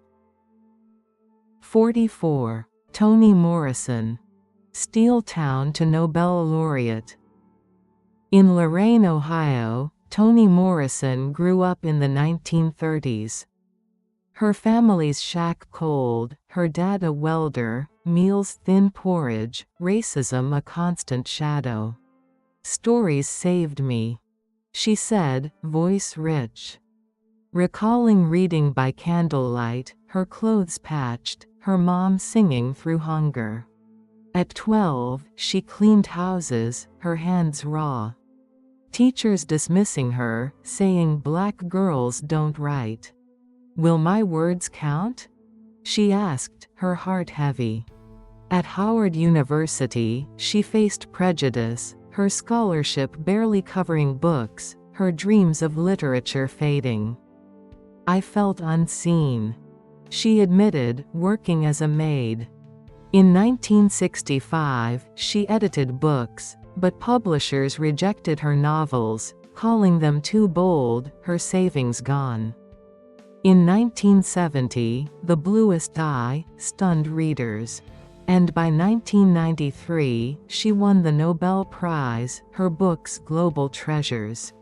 Her foundation lifts black voices. Toni's story thrills because from a shack's cold, one woman's words warmed the world, proving an underdog's pen can rewrite history. 45. Ralph Lauren. Bronx clerk to fashion legend.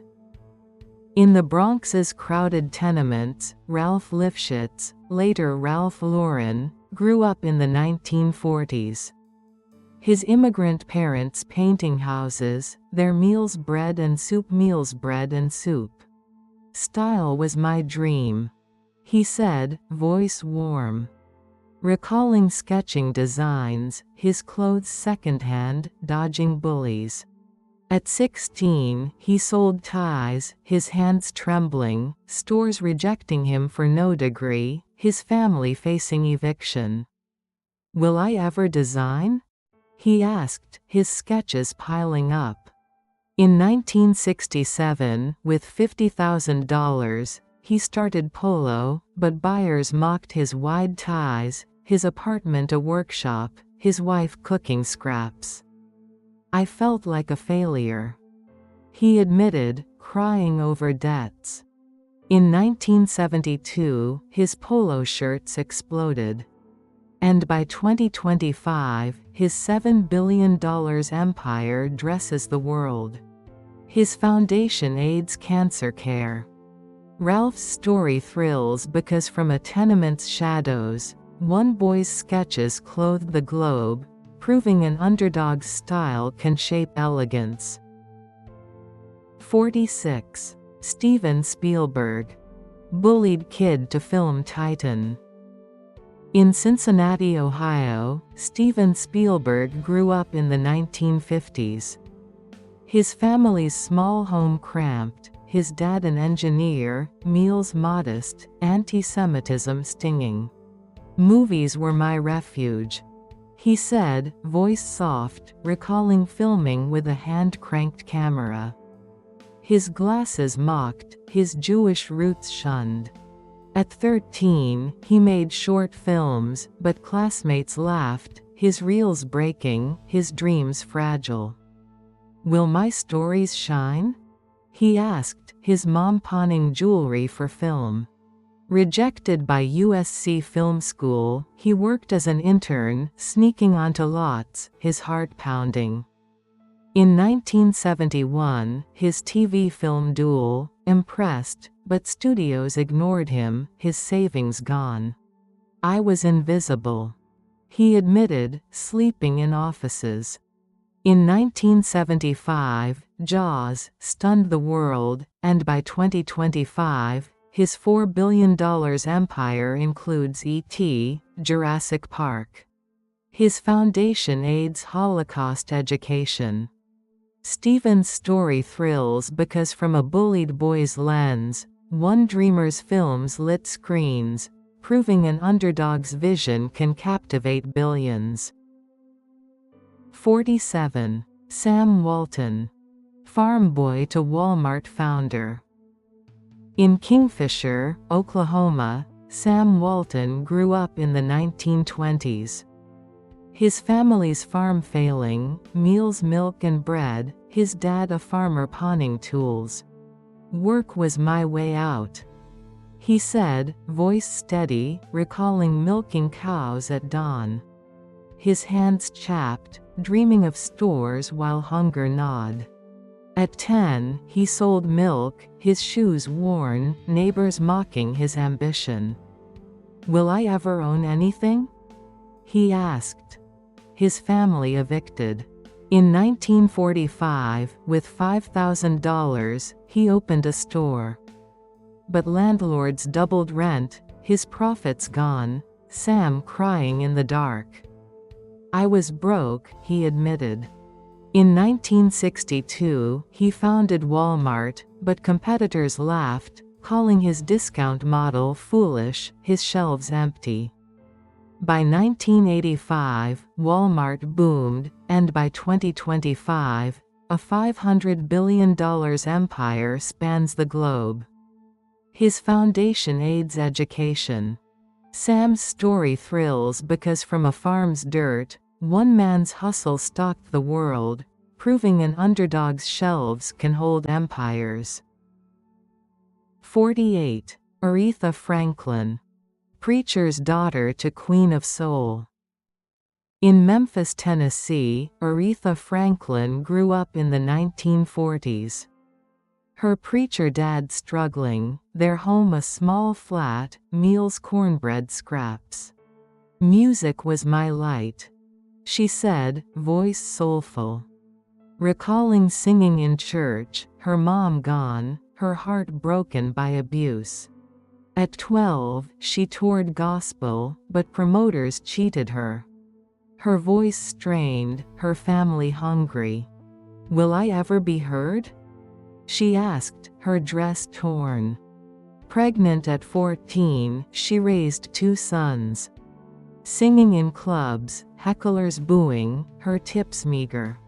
I felt lost, she admitted, crying in motels. In 1967, respect soared, her voice commanding, earning 18 Grammys by 2025, her $80 million legacy iconic. Her foundation aids arts. Aretha's story thrills because from a preacher's pain, one woman's voice sang freedom, proving an underdog's soul can echo forever. 49. George Soros. War refugee to finance titan. In Budapest, Hungary, George Soros grew up in the 1930s. His Jewish family hiding from Nazis, their home a basement, meals stolen scraps. Fear was my shadow, he said, voice calm, recalling forging papers, his dad trading goods, his childhood lost to war. At 14, he fled to London, penniless, working as a porter. His hands rough, dreaming of finance. Will I ever rise? He asked, studying by lamplight. At 26, he moved to New York, but brokers rejected him, his accent thick, his savings gone. I was nobody, he admitted, sleeping in hostels. In 1973, he founded Soros Fund. But early trades failed, investors laughing, his desk a borrowed table. In 1992, his pound bet earned $1 billion. And by 2025, his $8 billion empire shapes markets. His foundation aids democracy. George's story thrills because from a refugee's fear, one man's bets built a fortune, proving an underdog's mind can move markets. 50. Ingvar Kamprad, farm peddler to IKEA founder. Farm peddler to IKEA founder.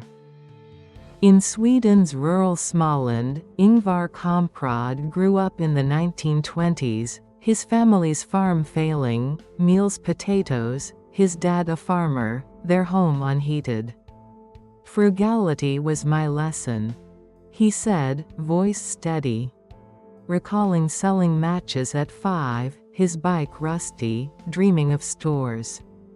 At 10, he peddled pens, his hands frozen, neighbors laughing at his ambition. Will I ever build? He asked, his family in debt. At 17, he started IKEA, selling trinkets. But suppliers ignored him, his cart breaking, his savings gone. I felt small, he admitted, crying in barns. In 1953, his flat-pack furniture hit, but competitors boycotted him, his stores empty.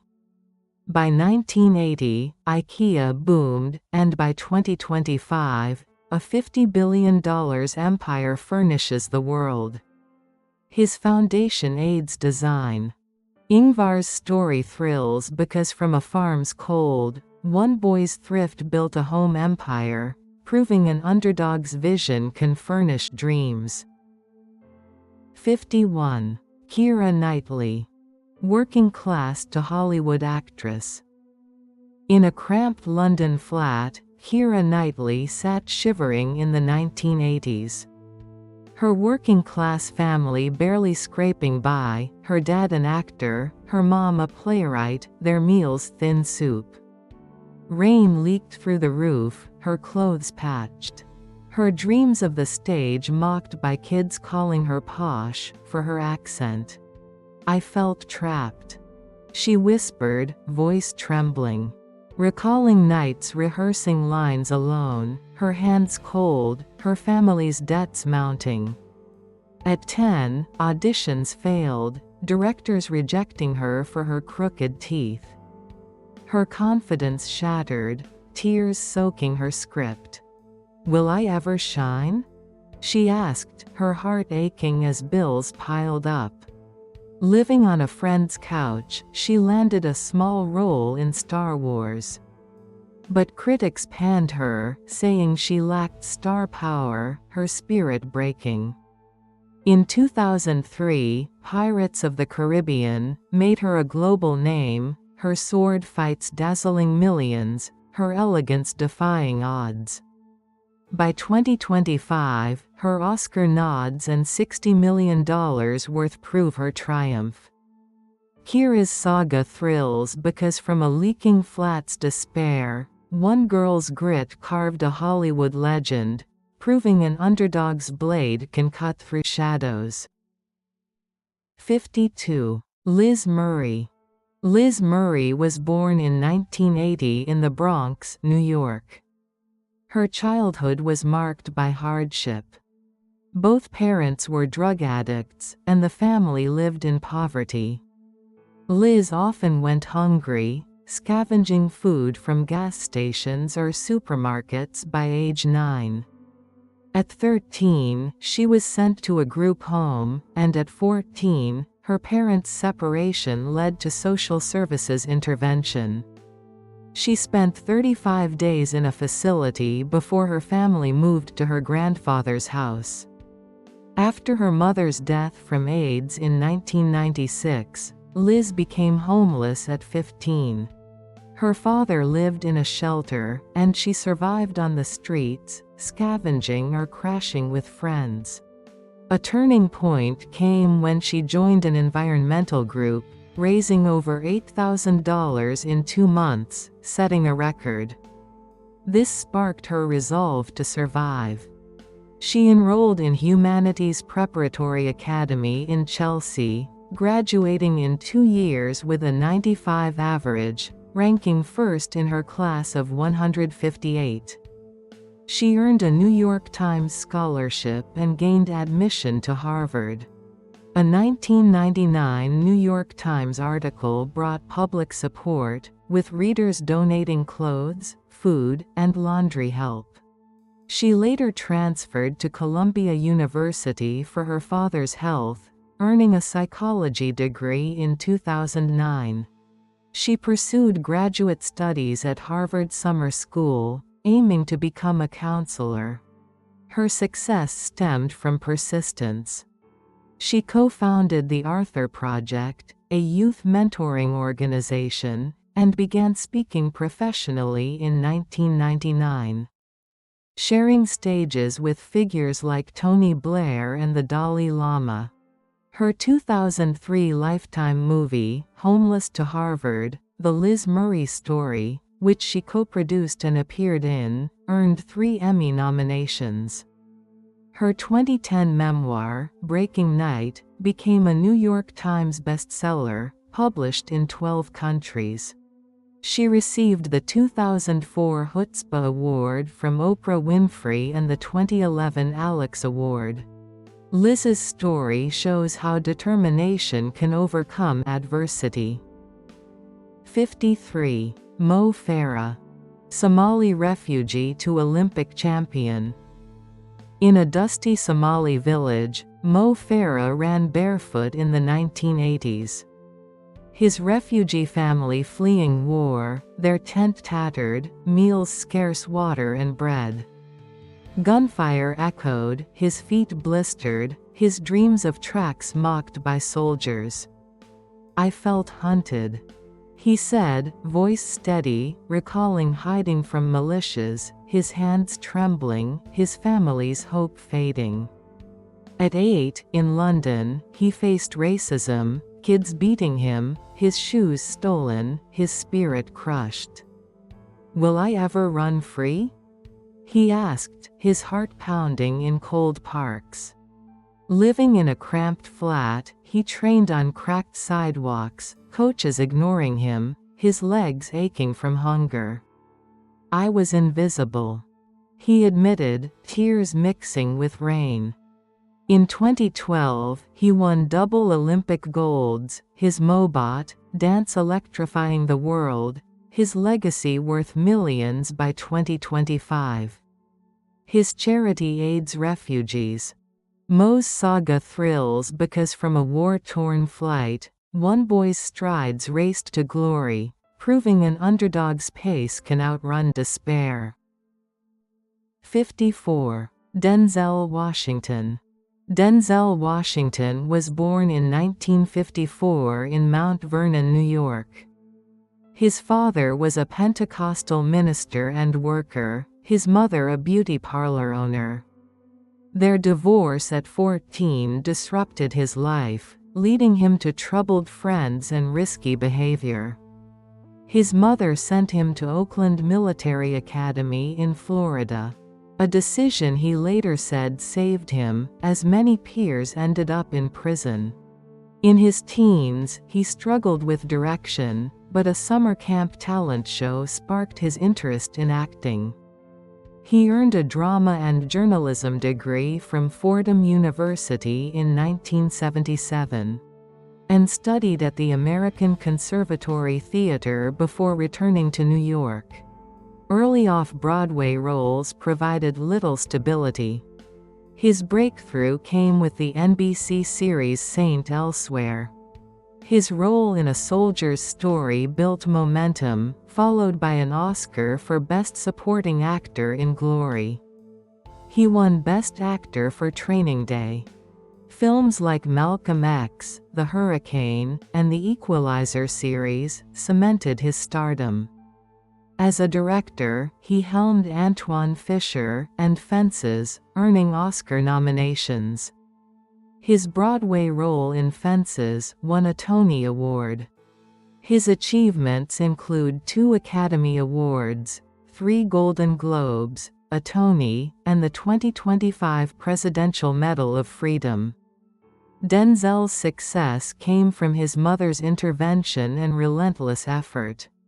He advises, give your all and don't fear failure. His journey proves talent and discipline can reshape a life. 55. Cardi B. Stripper to Grammy-winning rapper. In a Bronx apartment, Cardi B danced in shadows in the 1990s. Her family struggling, their meals rice and beans. Her mom a cashier, her dreams crushed by poverty. Men jeered at her strip club gigs, her hands bruised, her tips stolen, her spirit battered. I felt worthless, she said, voice fierce. Recalling nights crying in dressing rooms, her rent unpaid, her family shunning her choice. At 19, she faced eviction, her voice raw from shouting, her rap freestyles ignored by producers. Will I ever be heard? She asked, her heart breaking in the neon lights. Living paycheck to paycheck, she posted videos, haters calling her a joke, her confidence wavering. I was a nobody, she admitted, tears staining her makeup. In 2017, Bodak Yellow hit #1, her Grammys piling up, her $80 million worth a testament by 2025. Her foundation lifts struggling youth. Cardi's saga thrills because from a stripper's stage, one woman's voice roared to fame, proving an underdog's beat can shake the world. 56. John Paul DeJoria. Homeless to Paul Mitchell founder. On a Los Angeles beach, John Paul DeJoria slept under stars in the 1960s. His family broken, his meals scavenged from trash, his clothes torn. Gangs threatened him, his hands rough from odd jobs, his dreams of business laughed at by passers-by. "I felt abandoned," he said, voice warm. Recalling nights shivering, his young son hungry, his spirit nearly broken. At 22, he sold shampoo door to door, doors slamming, his samples dumped, his earnings nothing. "Will I ever succeed?"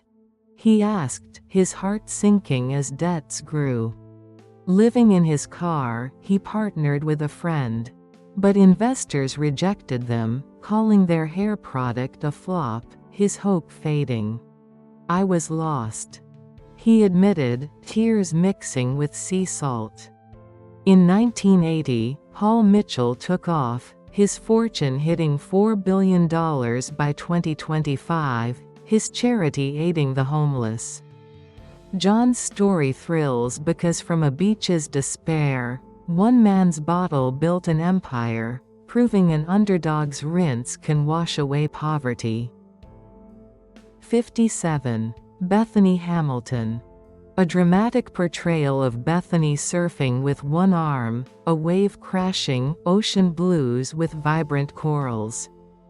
Bethany Hamilton's story is one of courage, resilience, and unwavering faith. At 13, a shark attack in Kauai, Hawaii, took her left arm, turning a surfer's paradise into a scene of unimaginable horror, yet, even then, her spirit remained unbroken. Rushed to the hospital, she underwent surgeries, facing a long, arduous recovery, learning to navigate life with one arm. Many doubted her return to surfing, questioning her ability to balance and paddle, but Bethany's love for the ocean was too strong. She returned to the water just a month later, using a specially designed board, relearning the art of surfing. Her story became an inspiration, a symbol of hope, proving that anything is possible. She wrote Soul Surfer, later adapted into a film, sharing her message of perseverance. She established the Friends of Bethany Foundation, supporting shark attack survivors. Continuing to compete professionally, she defied expectations. In 2016, she placed third at the World Surf League's Fiji Women's Pro, defeating the world number 1.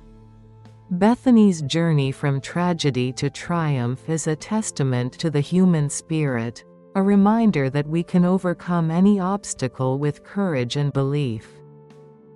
58. Richard Branson, dyslexic dropout to Virgin founder. In a cluttered English shed, Richard Branson struggled in the 1950s.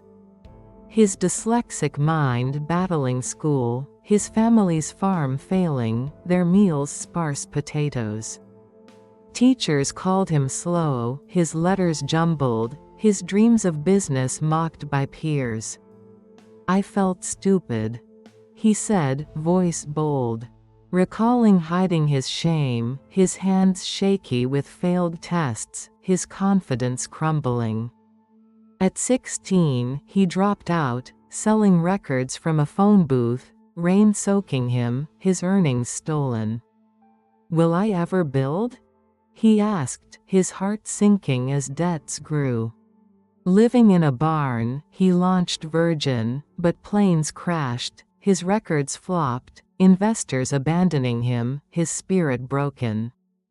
"I was finished," he admitted, tears falling in the dark. In 1984, Virgin Atlantic soared, his empire reaching $5 billion by 2025, his dyslexia a strength. His charity lifts young entrepreneurs. Richard's story thrills because from a dropout struggle, one man's daring built a sky-high dream, proving an underdog's flight can defy limits. 59. Simone Biles, foster care to gymnastics legend. In a cold Ohio foster home, Simone Biles trembled in the 1990s. Her family broken, her meals leftovers, her clothes donated, her world uncertain. Abandoned at 3, she faced neglect, her hands shaky on uneven bars, her dreams mocked by caretakers. I felt lost. She said, voice strong, recalling nights crying, her body bruised, her hope fading. At 6, she trained in a gym, coaches dismissing her small frame, her routines clumsy, her spirit wavering. Will I ever soar? She asked, her heart aching as poverty loomed. Living with adoptive parents, she faced injuries, doctors saying she'd quit, her confidence shattered. I was broken. She admitted, tears falling during practice. In 2016, she won 4 Olympic golds, her flips defying gravity, her $10 million worth shining by 2025. Her foundation aids foster kids. Simone's story thrills because from a foster home's pain, one girl's leap conquered the world, proving an underdog's strength can defy odds. 60. Ben Carson. Inner-city kid to neurosurgeon. In a Detroit ghetto, Ben Carson sat in the 1950s. His single mom cleaning houses, their meals scraps, their flat dark, his temper flaring. Bullies taunted him, his grades failing, his hands clumsy with books, his future bleak. I felt angry. He said, voice calm, recalling smashing a rock into a friend, his guilt crushing, his dreams mocked. At 12, his mom pushed him to read, but teachers called him dumb, his temper exploding, his spirit breaking. Will I ever learn? He asked, his heart heavy with shame. Living in poverty, he studied by flashlight, peers laughing, his hands trembling with scalpels in dreams. I was hopeless. He admitted, tears falling over failures. In 1987, he separated conjoined twins, his skill a miracle, his legacy worth millions by 2025. His charity lifts kids. Ben's story thrills because from a ghetto's rage, one boy's mind healed lives, proving an underdog's hands can mend miracles. 61. Amancio Ortega. Railway worker's son to Zara founder. In a Spanish railway shack, Amancio Ortega shivered in the 1930s. His father a laborer, their meals bread crumbs, their home cold, his hands rough. Poverty gripped them, his clothes patched, his dreams of fashion laughed at by neighbors. I felt invisible. He said, voice quiet, recalling sewing by candlelight, his fingers bleeding, his family's rent unpaid. At 14, he worked in a shirt shop, bosses scolding him, his wages tiny, his ambition mocked. Will I ever design? He asked, his heart aching as debts grew. Living in a tiny room, he stitched clothes at night, suppliers rejecting him, his first store a failure, his spirit broken. I was done. He admitted, tears falling in the dark. In 1975, Zara opened, his empire exploding to $70 billion by 2025, his charity aiding education. Amancio's story thrills because from a shack's thread, one boy's needle wove a global empire, proving an underdog's stitch can conquer all. 62. J.K. Simmons. Struggling actor to Oscar winner. In a dim Detroit basement, J.K. Simmons rehearsed in the 1970s. His family struggling, their meals canned soup, his acting dreams mocked by a dead-end job. Landlords banged on doors, his clothes worn, his voice unheard in auditions. I felt like a ghost," he said, voice deep, recalling nights practicing alone, his hands shaking, his family's hope fading. At 20, he moved to New York, sleeping on floors, casting directors rejecting him, his savings gone. "Will I ever perform?" he asked, his heart breaking as rejections piled. Living off odd jobs, he landed small roles, critics calling him too old. His confidence crumbling. "I was finished," he admitted, tears falling in a cold theater. In 2014, Whiplash earned him an Oscar, his drumming intensity captivating millions, his worth soaring by 2025. His charity supports arts. JK's story thrills because from a basement's silence, one man's beat struck gold, proving an underdog's rhythm can win the world. 63. Oprah Winfrey's mother. Domestic worker to raising a mogul. In a Mississippi shack, Vernita Lee scrubbed floors in the 1950s. Her family poor, her meals cornbread scraps, her hands raw, her daughter Oprah a burden. Racism loomed, her wages stolen, her dreams crushed by endless work, her spirit weary. "I felt trapped," she said, voice soft, recalling nights sewing Oprah's dress, her tears silent, her hope fading. At 18, she faced eviction, her baby hungry, neighbors judging her, her strength tested. "Will we survive?" she asked, her heart aching as bills mounted. Living in a cramped flat, she worked double shifts, bosses mocking her, her body breaking, her faith wavering. "I was exhausted," she admitted, crying over laundry. Raising Oprah alone, she saw her daughter's TV rise, her own story inspiring millions by 2025. Her legacy lifts single moms. Vernita's saga thrills because from a shack's toil, one woman's love birthed a star, proving an underdog's hands can shape destiny. 64. Frederick Douglass. Enslaved to abolitionist leader. In a Maryland slave cabin, Frederick Douglass hid in the 1810s. His chains clanking, his meals corn husks, his master's whip a shadow, his spirit caged. Beaten for learning, his back scarred, his dreams of freedom mocked by overseers. "I felt like property," he said, voice firm, recalling nights whispering words, his hands trembling, his hope fragile.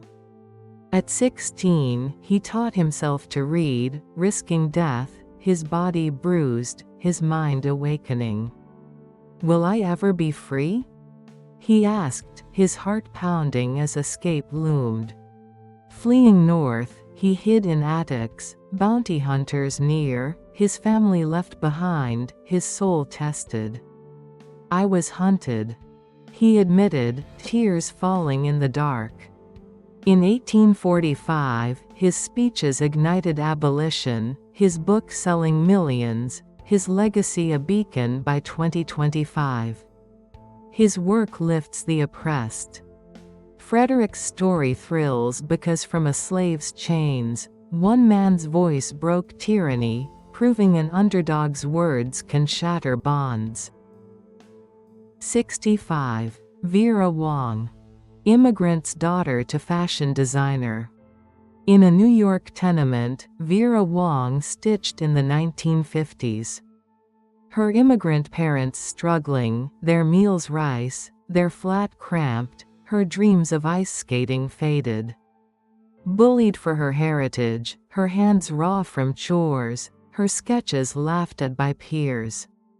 "I felt out of place," she said, voice gentle, recalling sewing by moonlight, her family's savings thin, her spirit wavering. At 20, she failed to make the Olympics, her confidence shattered, her job at Vogue a dead end, her designs ignored. "Will I ever create?" she asked, her heart aching as rejections piled. Living on a tight budget, she designed a wedding dress for herself, boutiques rejecting her, her tears falling on fabric. "I was unseen," she admitted, her hope dim. In 1990, her bridal line boomed, her empire worth $1 billion by 2025, her charity aiding young designers.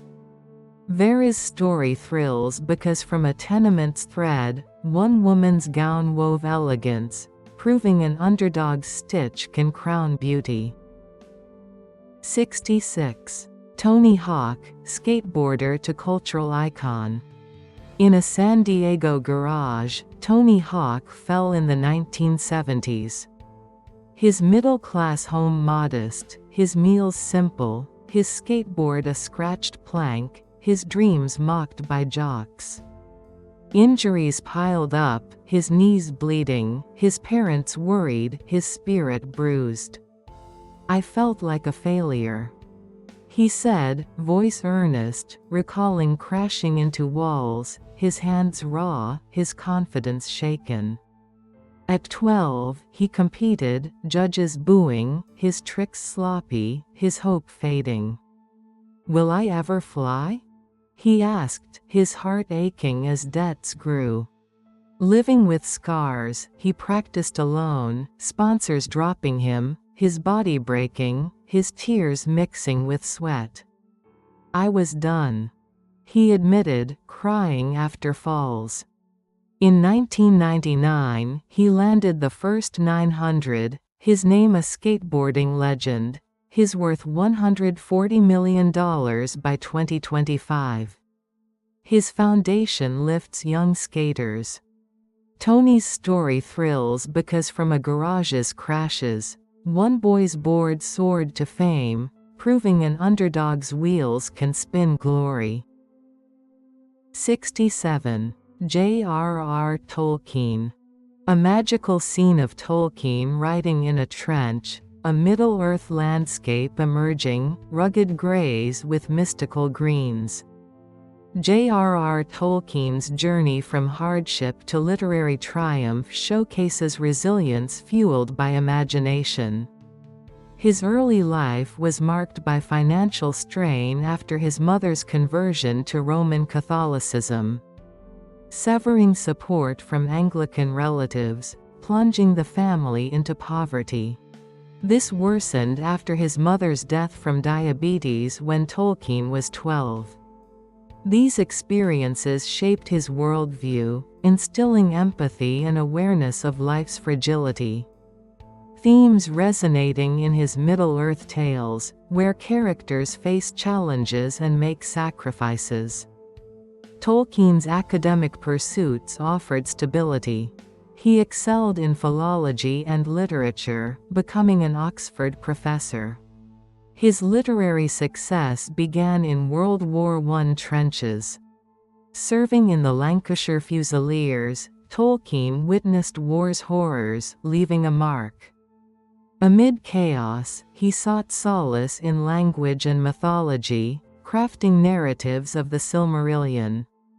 The Hobbit's 1937 publication marked a turning point.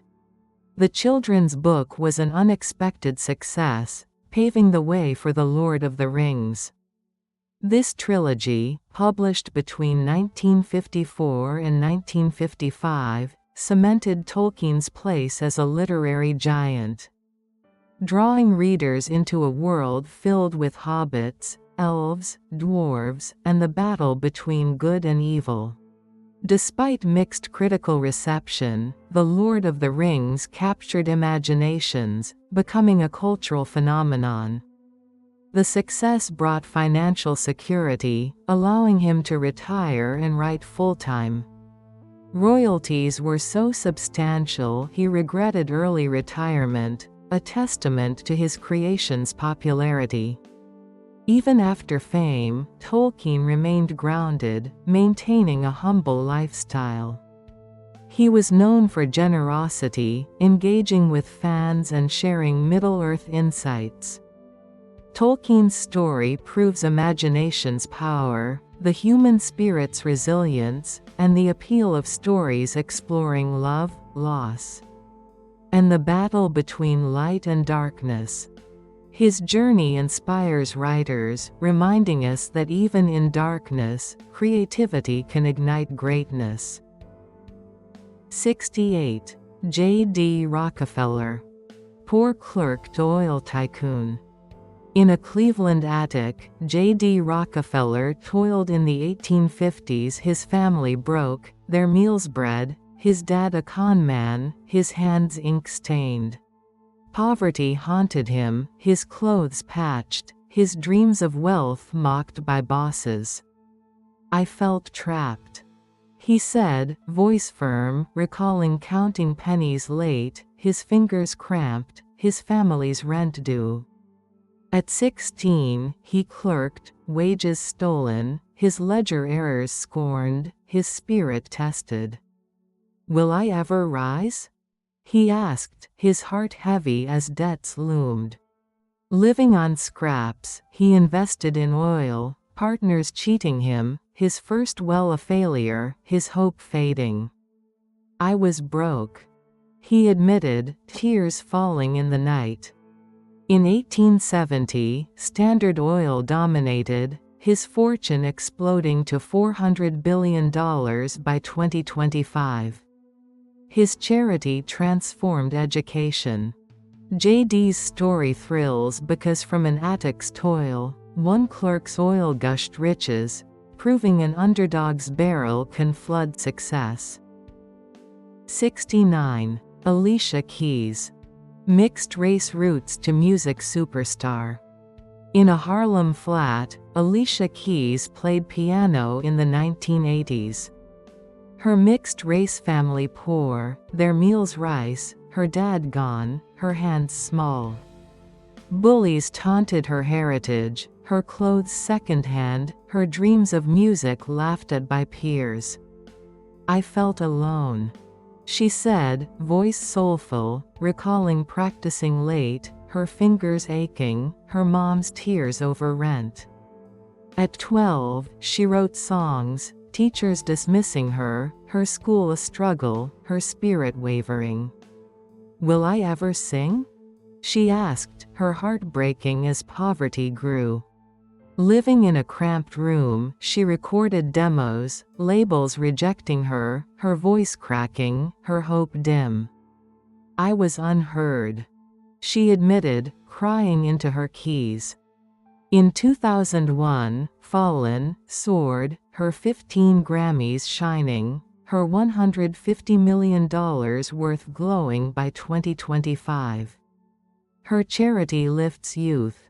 Alicia's story thrills because from a flat silence, one girl's melody conquered hearts, proving an underdog's note can rise above. 70. Ray Kroc. Salesman to McDonald's magnate. In a Chicago garage, Ray Kroc peddled mixers in the 1950s. His family struggling, their meals beans, his hands calloused, his dreams mocked by failures. Debts chased him, his clothes worn, his sales pitches laughed at by restaurants.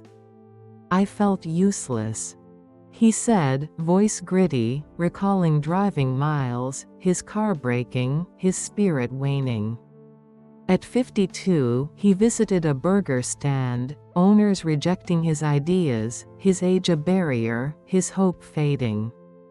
"Will I ever win?" he asked, his heart heavy as rejections grew. Living on commissions, he bought McDonald's but franchises failed, his health failing, his tears falling. "I was done," he admitted, crying over losses. In 1961, his golden arches spread, his empire hitting $500 billion by 2025, his charity feeding the hungry. Ray's story thrills because from a salesman's grind, one man's burger built a dynasty, proving an underdog's bite can feed the world. 71. Viola Davis. Poverty to Oscar-winning actress. In a crumbling Rhode Island housing project, Viola Davis shivered under a threadbare blanket in the 1960s. Her family's flat a damp cave, the walls crawling with cockroaches, her meals meager scraps of bread and cheese, her mother a weary nurse, her father a ghost lost to drink. Hunger gnawed at her stomach, her clothes patched with holes, her dreams of the stage. Mocked by the roaches skittering across her scripts, the air thick with despair. I felt like a shadow, she said, her voice trembling with memory, recalling nights hiding from rats. Her small hands tracing lines in the dark, her spirit crushed under poverty's weight. At 8, she stole food from neighbors, her shame a burning coal, teachers turning blind eyes to her talent. Her grades slipping into a void, her heart aching with rejection. Will my voice ever rise? She whispered to the cracked ceiling, her tears falling as eviction notices piled, her family's hope fading like a dying flame. Living in a single room with siblings, she auditioned relentlessly, directors dismissing her dark skin. Her roles reduced to background noise, her confidence shattered by countless no's. I was erased, she admitted, sobbing into a mirror, her reflection a stranger in the dim light.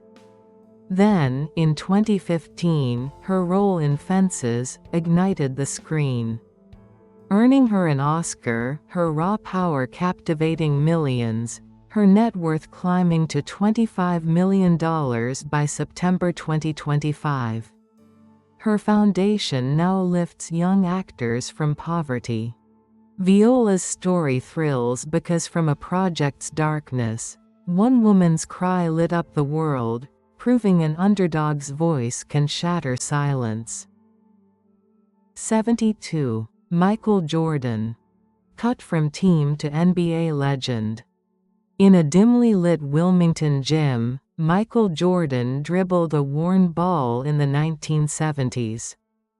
His family scraping by on a mechanic's wages, their meals simple beans and rice, his hands rough from chores, his heart set on glory. Coaches overlooked him, peers jeering at his 5'11" frame. His dreams of basketball slashed when he was cut from the varsity team, the rejection a knife in his soul. I felt worthless, he said, his voice steady with resolve, recalling tears streaming down his face in the locker room. His mother's gentle words his only solace, his spirit bruised by failure. At 15, he trained alone in the dark, his legs burning from sprints, his shots clanging off the rim, his hope a fragile thread. Will I ever soar? He asked the empty court, his heart pounding as scouts ignored his growth to 6'6".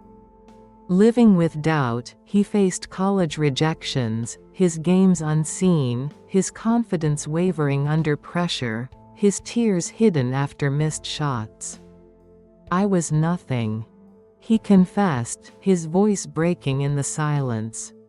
In 1984, drafted by the Chicago Bulls, his dunks electrified the world, 6 NBA championships. Crowning him, his brand soaring to $2 billion by September 2025. His foundation now inspires young athletes. Michael's story thrills because from a cut sting, one man's leap conquered the skies, proving an underdog's jump can touch the heavens. 73. Estée Lauder. Immigrant's daughter to cosmetics queen. In a cramped queen's kitchen, Estée Lauder mixed creams in the 1920s, her immigrant parents struggling with a hardware store, their meals Potatoes and bread, her hands sticky with homemade lotions, her dreams of beauty laughed at by the neighborhood. Poverty pinched every penny, her clothes mended, her experiments mocked by skeptics, her spirit tested by failure's sting. I felt invisible, she said, her voice soft yet determined, recalling stirring potions by gaslight, her fingers raw, her family's doubts heavy as she sold door to door. At 20, she peddled her creams, doors slamming, customers rejecting her, her confidence wavering under scorn, her heart aching with each no. "Will my beauty bloom?" she asked the mirror, her tears mixing with her blends as debts mounted.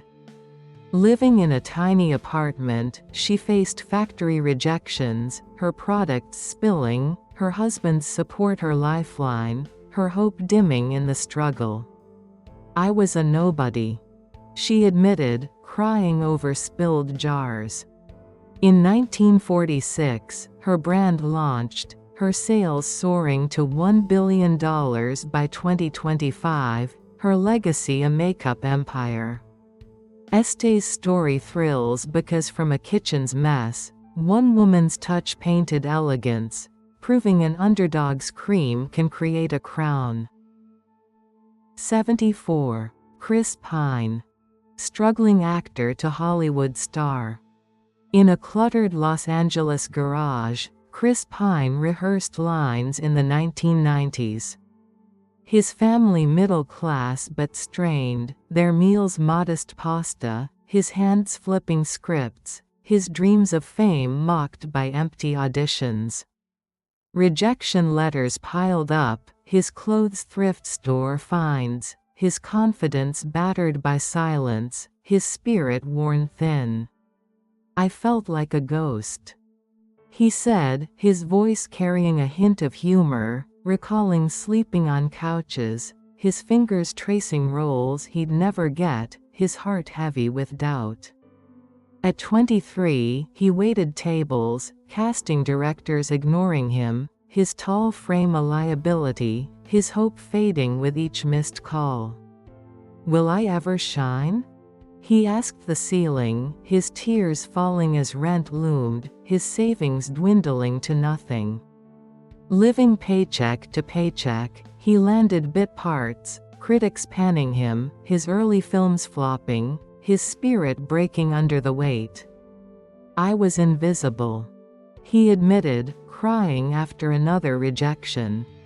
In 2009, Star Trek thrust him into stardom, his Captain Kirk role a global hit, his worth rising to $35 million by September 2025.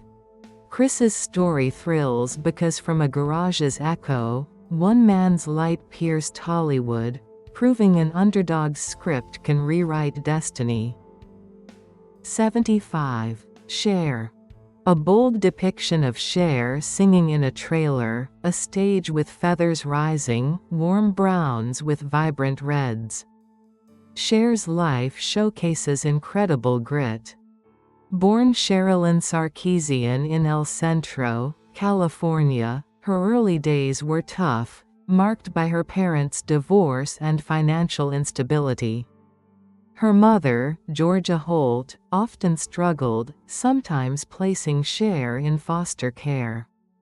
These experiences fueled Cher's drive. Growing up, Cher battled dyslexia, making school a challenge. Despite this, her talent shone brightly. She dreamt big, escaping hardship through imagination. At 16, she left school for Los Angeles, seeking stardom. There, she met Sonny Bono, her future mentor and partner. Their beginnings were humble, living off Sonny's songwriting. They performed together, facing rejection but fueled by Cher's belief. Their 1965 hit, "I Got You Babe," launched them to global fame. Success brought challenges. Sonny's control and financial issues strained their relationship. They kept releasing hits and hosted The Sonny and Cher Comedy Hour, becoming a beloved duo. Cher sought independence, wanting her own artistic path. This led to their split. Cher's solo career faced doubters, but she proved them wrong with hit albums. She also excelled in acting, earning acclaim in films like Silkwood, Mask, and Moonstruck. An Oscar for Moonstruck cemented her status as a multi-talented icon. Cher's journey includes personal and professional hurdles. She always reinvented herself, captivating audiences for decades. Her resilience inspires millions, proving anything is achievable with hard work and self-belief. 76. Patricia Narayan. Abused wife to restaurant chain owner. In a darkened Bangalore kitchen, Patricia Narayan stirred pots in the 1970s. Her abusive husband's shouts echoing, her meals stolen scraps, her hands bruised, her dreams of freedom crushed by violence. Fear gripped her nights, her clothes torn, her children's cries her only comfort, her spirit battered by fists and words. "I felt trapped," she said, her voice trembling with courage, recalling hiding bruises under saris, her fingers trembling over recipes, her hope a faint whisper. At 25, she fled with her kids, her husband hunting her, her savings gone, her heart pounding with terror. "Will I ever escape?" she asked the night, her tears falling as she slept in alleys, her body weary from hunger. Living in a shelter, she sold snacks, customers doubting her, her pots dented, her confidence wavering under scorn. "I was broken," she admitted, crying over spilled curry. In 1986, she opened her first eatery, her chain growing to $10 million by 2025. Patricia's story thrills because from an abusive kitchen, one woman's spice ignited success, proving an underdog's ladle can serve triumph. 77. Sylvester Stallone. Struggling actor to Rocky creator. In a freezing Philadelphia apartment, Sylvester Stallone shivered in the 1970s. His family broken, their meals canned soup, his face scarred from birth, his hands clutching scripts, his dreams of acting laughed at by the streets. Poverty bit hard, his clothes ragged, his auditions flops, his spirit bruised by rejection's sting. "I felt like a freak," he said, his voice rough with determination, recalling sleeping in bus stations, his fingers tracing lines, his heart aching with hunger. At 29, he faced eviction, producers mocking his slurred speech, his roles reduced to extras, his hope a fragile thread. "Will I ever fight?" he asked the mirror, his tears falling as bills mounted, his wife leaving him. Living with nothing, he wrote Rocky, in 3 days, studios rejecting it, his dog sold for survival, his spirit breaking. "I was finished," he admitted, crying in the cold. In 1976, Rocky won Oscars, his fame exploding to $400 million by 2025. Sylvester's story thrills because from an apartment's chill, one man's punch scripted glory, proving an underdog's grit can topple giants. 78. Mia Hamm. Modest roots to soccer icon. In a dusty Alabama field, Mia Hamm kicked a ball in the 1980s. Her modest family stretched thin, their meals simple stew, her hands scratched, her dreams of soccer mocked by a lack of fields. Siblings teased her, her clothes worn, her early games lost, her spirit tested by small-town limits. I felt small. She said, her voice bright with resolve, recalling running barefoot, her fingers gripping the ball, her heart pounding with ambition. At 12, she joined a team, coaches doubting her, her skills raw, her hope flickering under pressure. "Will I ever score?" she asked the horizon, her tears falling as injuries slowed her, her family's support her anchor. Living with setbacks, she faced college rejections, her games ignored, her confidence wavering under scrutiny, her body aching from training. "I was overlooked," she admitted, crying after a loss. In 1991, she debuted for the U.S. team, 2 World Cups and Olympics shining, her worth $10 million by 2025. Mia's story thrills because from a field's dust, one girl's kick conquered the world, proving an underdog's goal can ignite legends. 79. Larry Ellison. Adopted to Oracle founder. In a Chicago tenement, Larry Ellison shivered in the 1940s, his adopted family poor, their meals thin soup, his hands cold, his dreams of tech mocked by a chaotic home.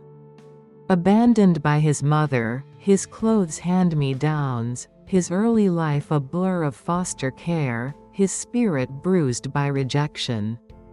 "I felt rootless," he said, his voice sharp with drive, recalling studying by streetlight, his fingers tracing code, his heart aching for belonging. At 20, he coded in obscurity, employers ignoring him, his projects failing, his hope a fragile spark. "Will I ever build?" he asked the night, his tears falling as debts grew, his apartment a mess of papers. Living with setbacks, he moved to California, companies rejecting him, his ideas stolen, his confidence shattered by flops. "I was a failure," he admitted, crying over a crashed system. In 1977, Oracle launched, his software empire hitting $100 billion by 2025. Larry's story thrills because from a tenement's cold, one man's code crafted a giant, proving an underdog's bite can rule the future. 80. Lupita Nyong'o. Kenyan roots to Oscar winner. In a Nairobi slum, Lupita Nyong'o played under tin roofs in the 1980s. Her family modest, their meals ugali and greens, her hands dusty, her dreams of acting mocked by a lack of stages. Poverty shadowed her clothes faded, her early performances laughed at by peers, her spirit tested by hardship. "I felt unseen," she said, her voice rich with strength, recalling rehearsing in the dirt, her fingers tracing lines, her heart yearning for light. At 19, she studied in Mexico, teachers doubting her accent, her roles small, her hope flickering under scrutiny. "Will my face shine?" she asked the stars, her tears falling as rejections piled, her family's support her anchor. Living with uncertainty, she auditioned globally, directors overlooking her confidence wavering in Hollywood's glare, her spirit nearly broken. "I was invisible," she admitted, crying after a no. In 2014, 12 Years a Slave won her an Oscar, her worth rising to $20 million by 2025. Lupita's story thrills because from a slum's dust, one woman's glow lit the screen, proving an underdog's lens can capture the world. 81. Charlie Chaplin. London slums to silent film legend. In a grimy London alley, Charlie Chaplin dodged rats in the 1890s.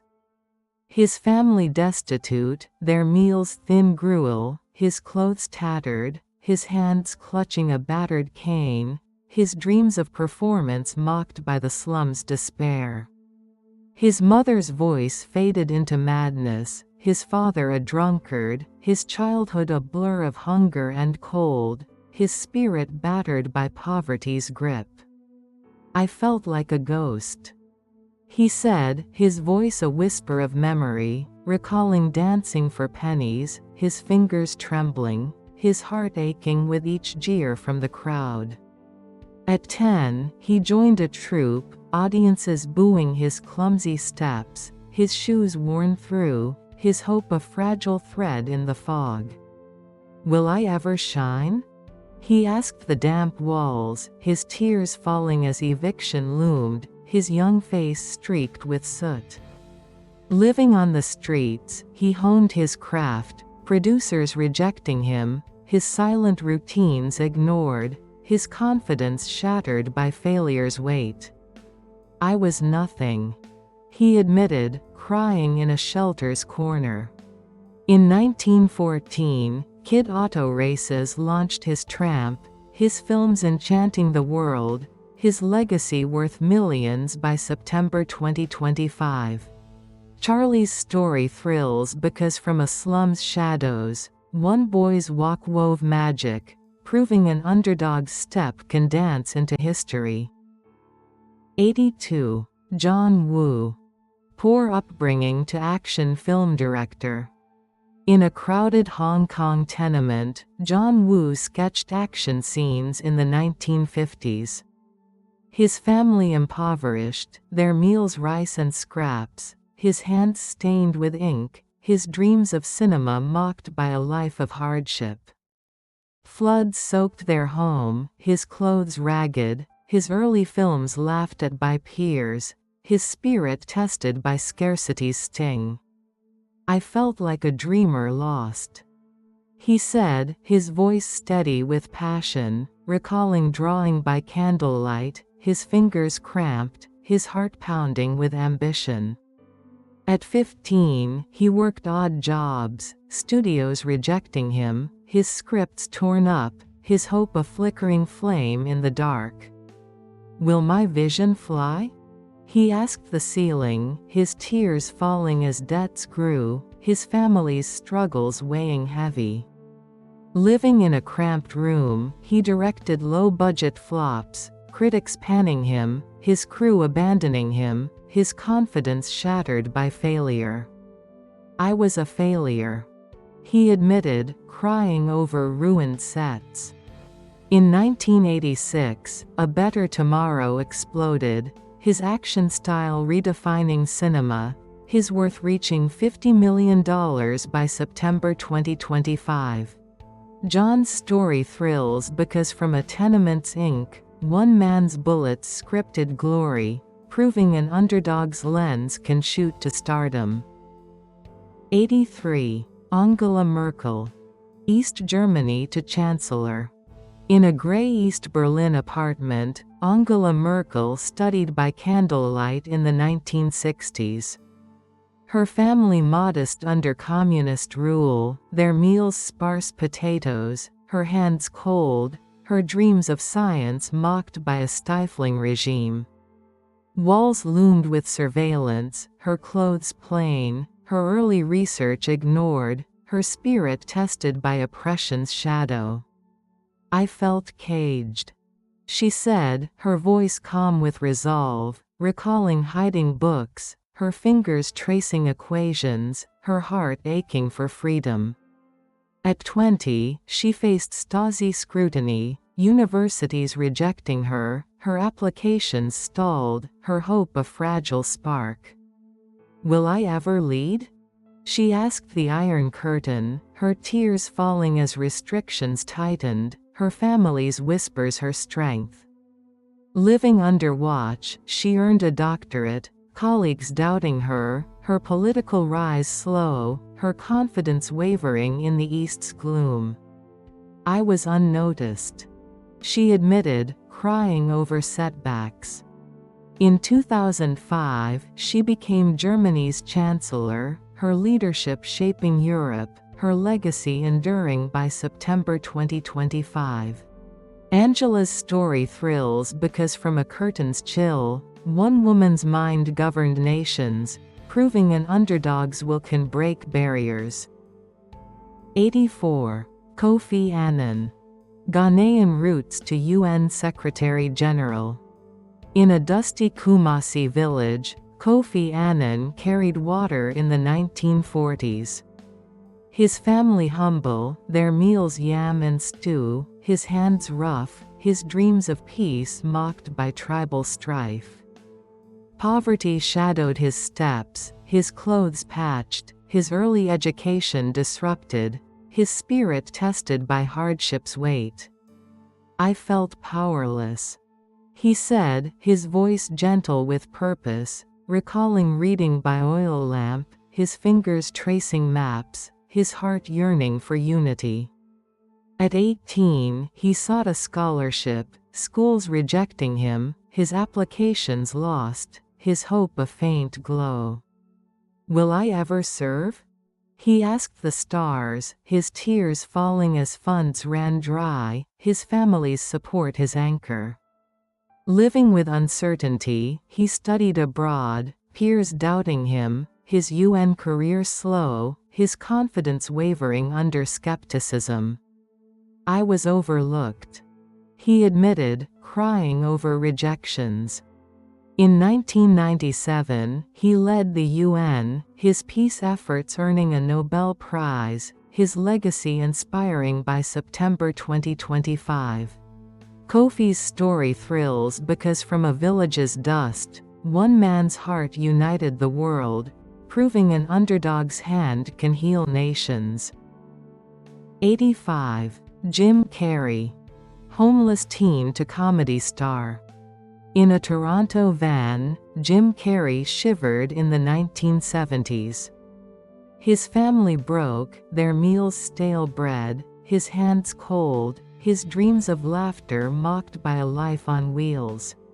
His father's factory job vanished, his clothes threadbare, his early gigs flopped, his spirit bruised by hardship's laugh. I felt like a clown without a circus. He said, his voice bright with resilience, recalling practicing faces in the mirror, his fingers tracing jokes, his heart aching with rejection. At 15, he performed stand-up, audiences booing, his pay nothing, his hope a fragile spark. Will I ever smile for real? He asked the night, his tears falling as debts grew, his family's struggle his fuel. Living in tents, he honed his act, clubs rejecting him, his routines ignored, his confidence wavering under scorn. I was a nobody. He admitted, crying after a bomb. In 1994, Ace Ventura launched him, his $180 million worth shining by September 2025. Jim's story thrills because from a van's chill, one man's grin conquered screens, proving an underdog's laugh can echo globally. 86. Anne Frank. Hidden refugee to literary voice. In a cramped Amsterdam attic, Anne Frank wrote by candlelight in the 1940s. Her family Jewish refugees, their meals stolen crumbs, her hands trembling, her dreams of freedom mocked by Nazi shadows. Fear gripped their hideout, her clothes faded, her early diary pages damp, her spirit tested by confinement's weight. I felt like a prisoner. And she said, her voice a whisper in history, recalling hiding from boots, her fingers tracing thoughts, her heart aching for light. At 13, she documented life, allies betraying them, her hope a fragile thread in the dark. Will my words live?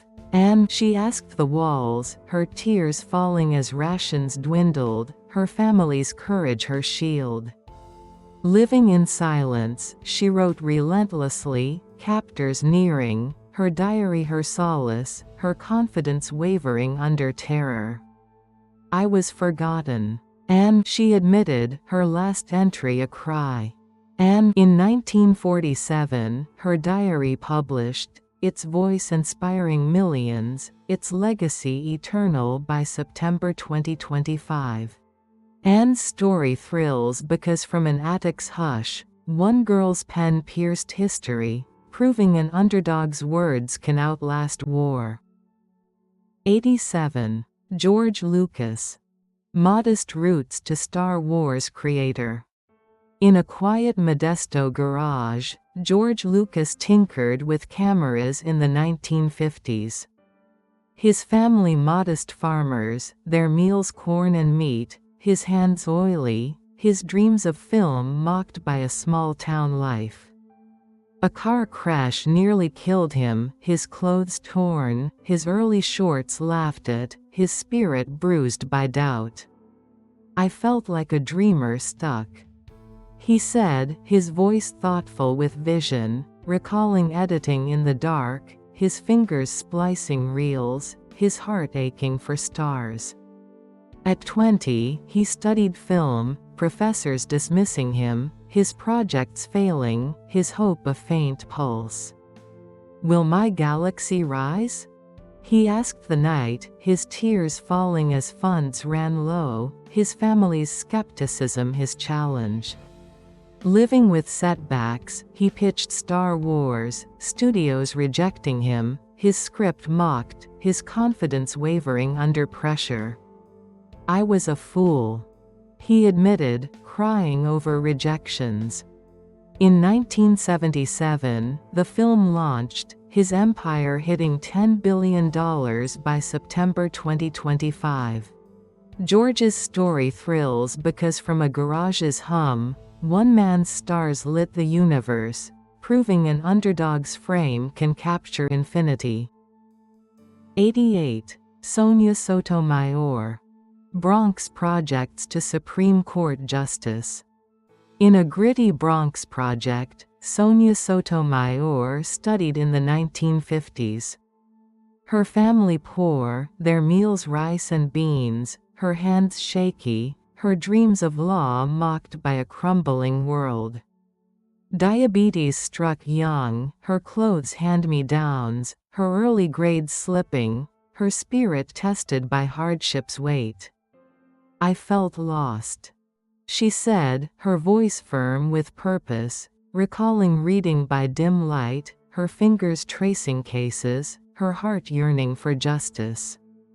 At 10, she faced hospital stays, schools doubting her, her applications rejected, her hope a fragile spark. Will I ever judge? She asked the walls, her tears falling as poverty loomed, her mother's strength her guide. Living with illness, she excelled at Princeton, peers questioning her, her legal path slow, her confidence wavering under scrutiny. I was underestimated, she admitted, crying over setbacks. In 2009, she joined the Supreme Court, her legacy shaping law by September 2025. Sonia's story thrills because from a project struggle, one woman's gavel struck truth, proving an underdog's robe can uphold justice. 89. Jesse Owens. Sharecropper's son to Olympic hero. In a dusty Alabama field, Jesse Owens hoed cotton in the 1920s. His sharecropper family poor, their meals cornbread and greens, his hands blistered, his dreams of running mocked by a segregated South. Racism shadowed him, his clothes patched, his early races lost, his spirit tested by oppression's chains. I felt like a field hand, he said, his voice strong with pride, recalling sprinting barefoot, his fingers gripping the earth, his heart pounding for freedom. At 15, he joined a track team, coaches ignoring him, his time slow, his hope a fragile pulse. Will I ever fly? He asked the horizon, his tears falling as Jim Crow loomed, his family's faith his wind. Living with discrimination, he excelled at Ohio State, rivals taunting him, his Olympic shot doubted, his confidence wavering under pressure. "I was a target," he admitted, crying after slurs. In 1936, he won 4 golds in Berlin, his strides defying Hitler, his legacy enduring by September 2025. Jess's story thrills because from a field's toil, one man's run shattered hate, proving an underdog's speed can outpace tyranny. 90. Celine Dion. Large family poverty to music legend. In a chilly Quebec shack, Celine Dion sang to siblings in the 1960s. Her family of 14 poor, their meals soup and bread, her hands small, her dreams of stardom mocked by a crowded home. Hardship pinched every note, her clothes shared, her early performances ignored, her spirit tested by lack. "I felt like a whisper," she said, her voice soaring with memory, recalling practicing in the cold, her fingers tracing songs, her heart aching for a stage. At 12, she recorded a demo, producers rejecting her teeth, her voice raw, her hope a fragile thread. "Will I ever sing loud?" she asked the frost, her tears falling as funds ran dry, her family's love her melody. Living with doubt, she trained relentlessly, managers doubting her, her French accent a barrier, her confidence wavering under criticism. "I was unheard," she admitted, crying over setbacks.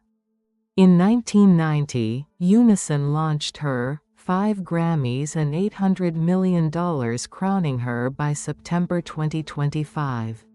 Celine's story thrills because from a shack's chill, one voice warmed the world, proving an underdog's note can rise to majesty.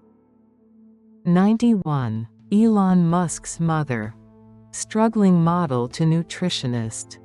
In a chilly Toronto apartment, Mae Musk posed for photos in the 1970s. Her family stretched thin, their meals sparse vegetables, her hands trembling, her dreams of modeling mocked by a life of hardship. Divorced with 3 kids, her clothes faded, her early shoots rejected, her spirit bruised by rejection's sting. "I felt like a failure," she said, her voice steady with resilience, recalling walking runways with exhaustion, her fingers adjusting wigs, her heart aching for stability. At 30, she faced single motherhood, agencies ignoring her age, her income nil, her hope a fragile thread. "Will I ever thrive?" she asked the mirror, her tears falling as bills piled, her children's needs her drive. Living on a model's scraps, she studied nutrition, peers doubting her certifications slow, her confidence wavering under skepticism. "I was unseen," she admitted, crying over textbooks. In 2019, her book A Woman Makes a Plan inspired millions, her legacy as a dietitian shining with $20 million by 2025. Mae's story thrills because from an apartment's chill, one woman's pose nourished a future, proving an underdog's lens can feed dreams. 92. Booker T. Washington. Enslaved to educator. In a Virginia tobacco field, Booker T. Washington labored in the 1860s. His family enslaved, their meals cornhusk bread, his hands raw, his dreams of learning mocked by chains and whips. Freedom came at 9, his clothes rags, his early steps to school blocked, his spirit tested by a brutal past. "I felt like a shadow," he said, his voice firm with purpose, recalling sneaking books, his fingers tracing letters, his heart yearning for knowledge. At 16, he walked 500 miles, schools rejecting him, his clothes tattered, his hope a fragile spark. "Will I ever teach?" he asked the road, his tears falling as hunger gnawed, his determination his guide. Living with poverty, he founded Tuskegee, donors doubting him, his institute struggling, his confidence wavering under criticism. "I was a nobody," he admitted, crying over debts. In 1901, his influence shaped education, his legacy enduring with millions inspired by 2025. Booker's story thrills because from a field's chains, one man's mind built schools, proving an underdog's book can free generations. 93. Halle Berry. Working class to Oscar winner. In a Cleveland flat, Halle Berry scrubbed floors in the 1970s. Her working-class family strained, their meals simple mac and cheese, her hands sore, her dreams of acting mocked by a tough upbringing. Her father's abuse scarred her, her clothes second-hand, her early auditions flopped, her spirit tested by rejection. "I felt like a nobody," she said, her voice warm with strength, recalling practicing lines in the mirror, her fingers tracing scripts, her heart aching for a break. At 17, she entered pageants, judges overlooking her diabetes a hurdle, her hope a fragile thread. "Will I ever shine?" she asked the night, her tears falling as bills grew, her mother's love her anchor. Living with setbacks, she faced Hollywood rejections, roles scarce, her confidence wavering under scrutiny, her body weakened by illness. "I was invisible," she admitted, crying after no's. In 2002, Monsters Ball won her an Oscar, her worth reaching $90 million by 2025. Halle's story thrills because from a flat's toil, one woman's glow-lit screens, proving an underdog's face can crown triumph. 94. Muhammad Ali. Segregated South to boxing legend. In a Louisville shack, Muhammad Ali sparred in the 1940s. His family poor under segregation, their meals beans and cornbread, his hands taped, his dreams of boxing mocked by a racist world. Jim Crow laws shadowed him, his clothes worn, his early fights lost, his spirit tested by hate. "I felt like a target," he said, his voice bold with pride, recalling dodging slurs, his fingers wrapping fists, his heart pounding for glory. At 12, he trained hard, gyms rejecting him, his skills raw, his hope a fragile spark. "Will I ever float?" he asked the ring, his tears falling as discrimination loomed, his faith his strength. Living with threats, he won Olympic gold, critics doubting him, his draft refusal risked all, his confidence wavering under pressure. "I was hated," he admitted, crying over exile. In 1964, he claimed the heavyweight title, his legacy towering with $80 million by 2025. Muhammad's story thrills because from a shack's fight, one man's sting shook the world, proving an underdog's jab can topple injustice. 95. Indira Gandhi. Modest roots to India's PM. In a Delhi bungalow, Indira Gandhi read in the 1930s. Her family modest under British rule, their meals simple dull, her hands ink-stained, her dreams of leadership mocked by colonial shadows. Poverty and politics loomed, her clothes plain, her early activism ignored, her spirit tested by struggle. "I felt like a pawn," she said, her voice resolute with vision, recalling debating in secret, her fingers tracing maps, her heart aching for freedom. At 20, she joined Congress, elders doubting her, her efforts stalled, her hope a fragile thread. "Will I ever rule?" she asked the night, her tears falling as arrests threatened, her father's guidance her light. Living with danger, she rose in politics, rivals undermining her, her path slow, her confidence wavering under scrutiny. "I was dismissed," she admitted, crying over setbacks. In 1966, she became India's PM, her legacy shaping a nation by 2025. Indira's story thrills because from a bungalow's quiet, one woman's will governed millions, proving an underdog's hand can steer destiny. 96. Neil Armstrong. Middle class to moonwalker. In a Wapakoneta garage, Neil Armstrong fixed bikes in the 1930s. His middle-class family modest, their meals meat and potatoes, his hands greasy, his dreams of flight mocked by a small-town life. A plane crash nearly ended him, his clothes torn, his early piloting doubted, his spirit tested by limits. "I felt grounded," he said, his voice calm with focus, recalling studying stars, his fingers tracing charts, his heart yearning for space. At 20, he flew missions, superiors questioning him, his skills unproven, his hope a fragile spark. "Will I ever reach?" he asked the sky, his tears falling as rejections loomed, his family's pride his lift.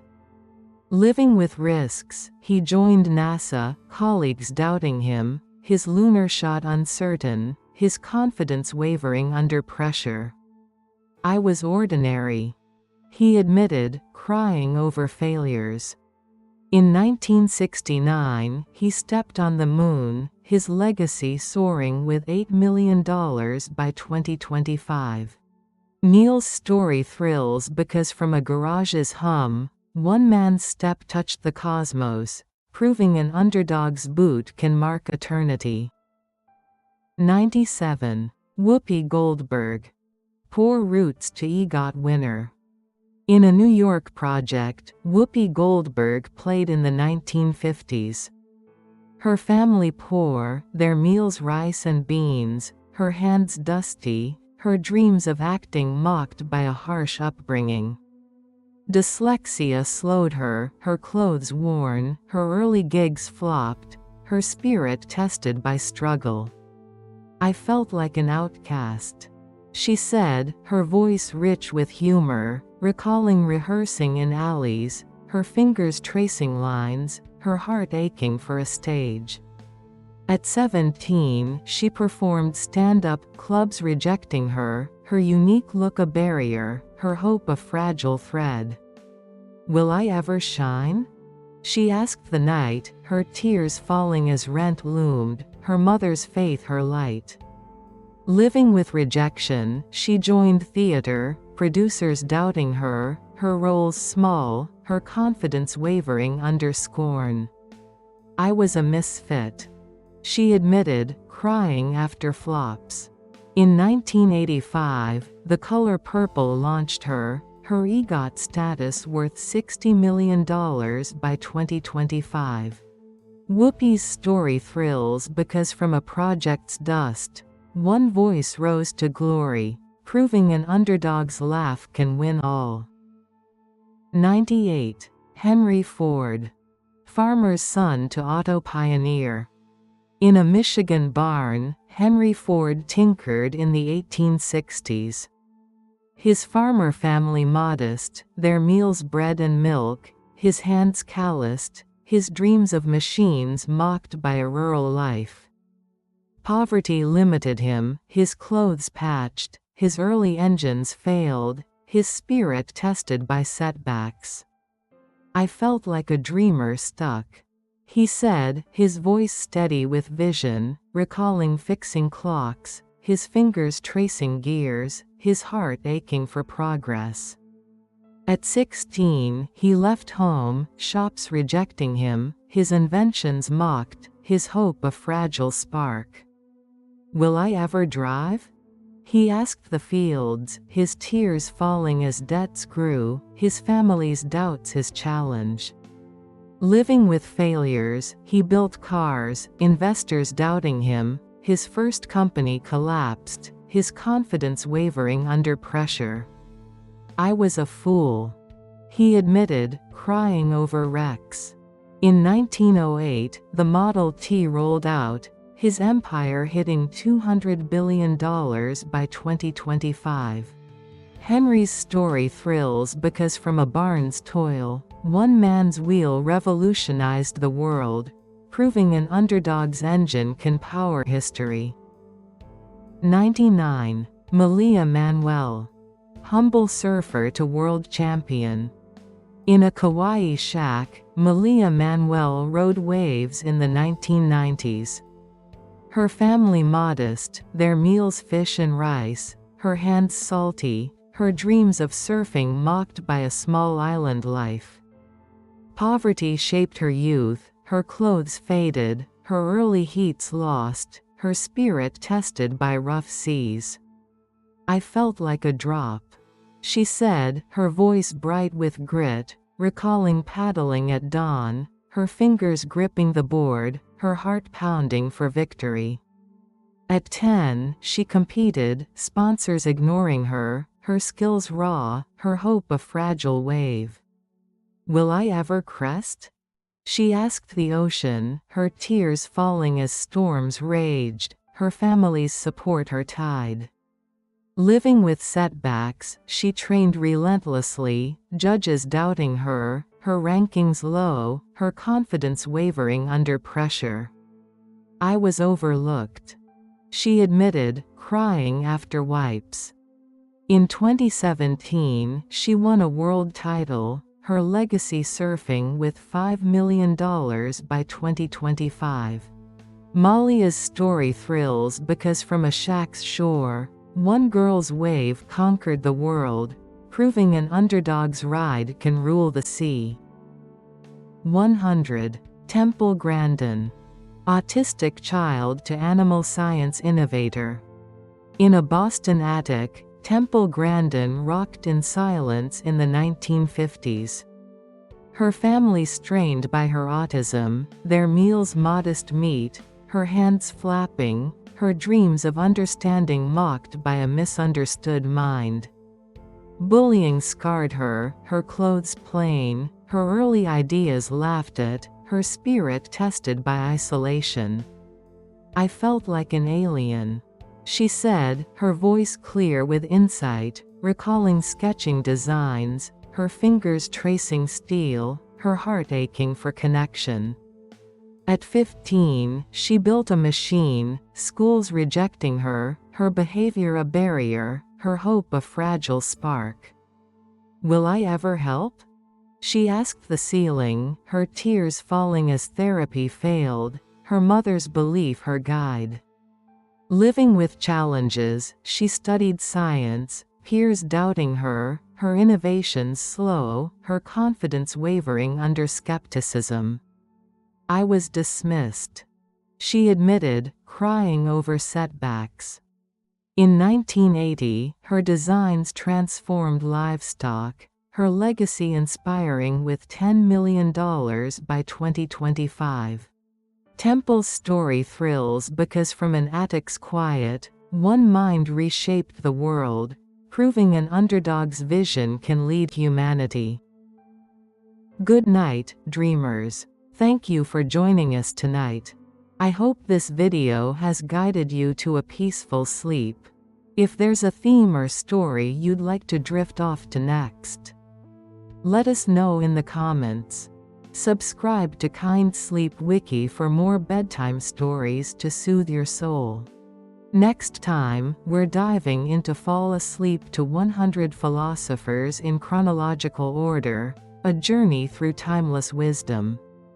Until then, close your eyes, breathe deeply, and let your dreams carry you gently.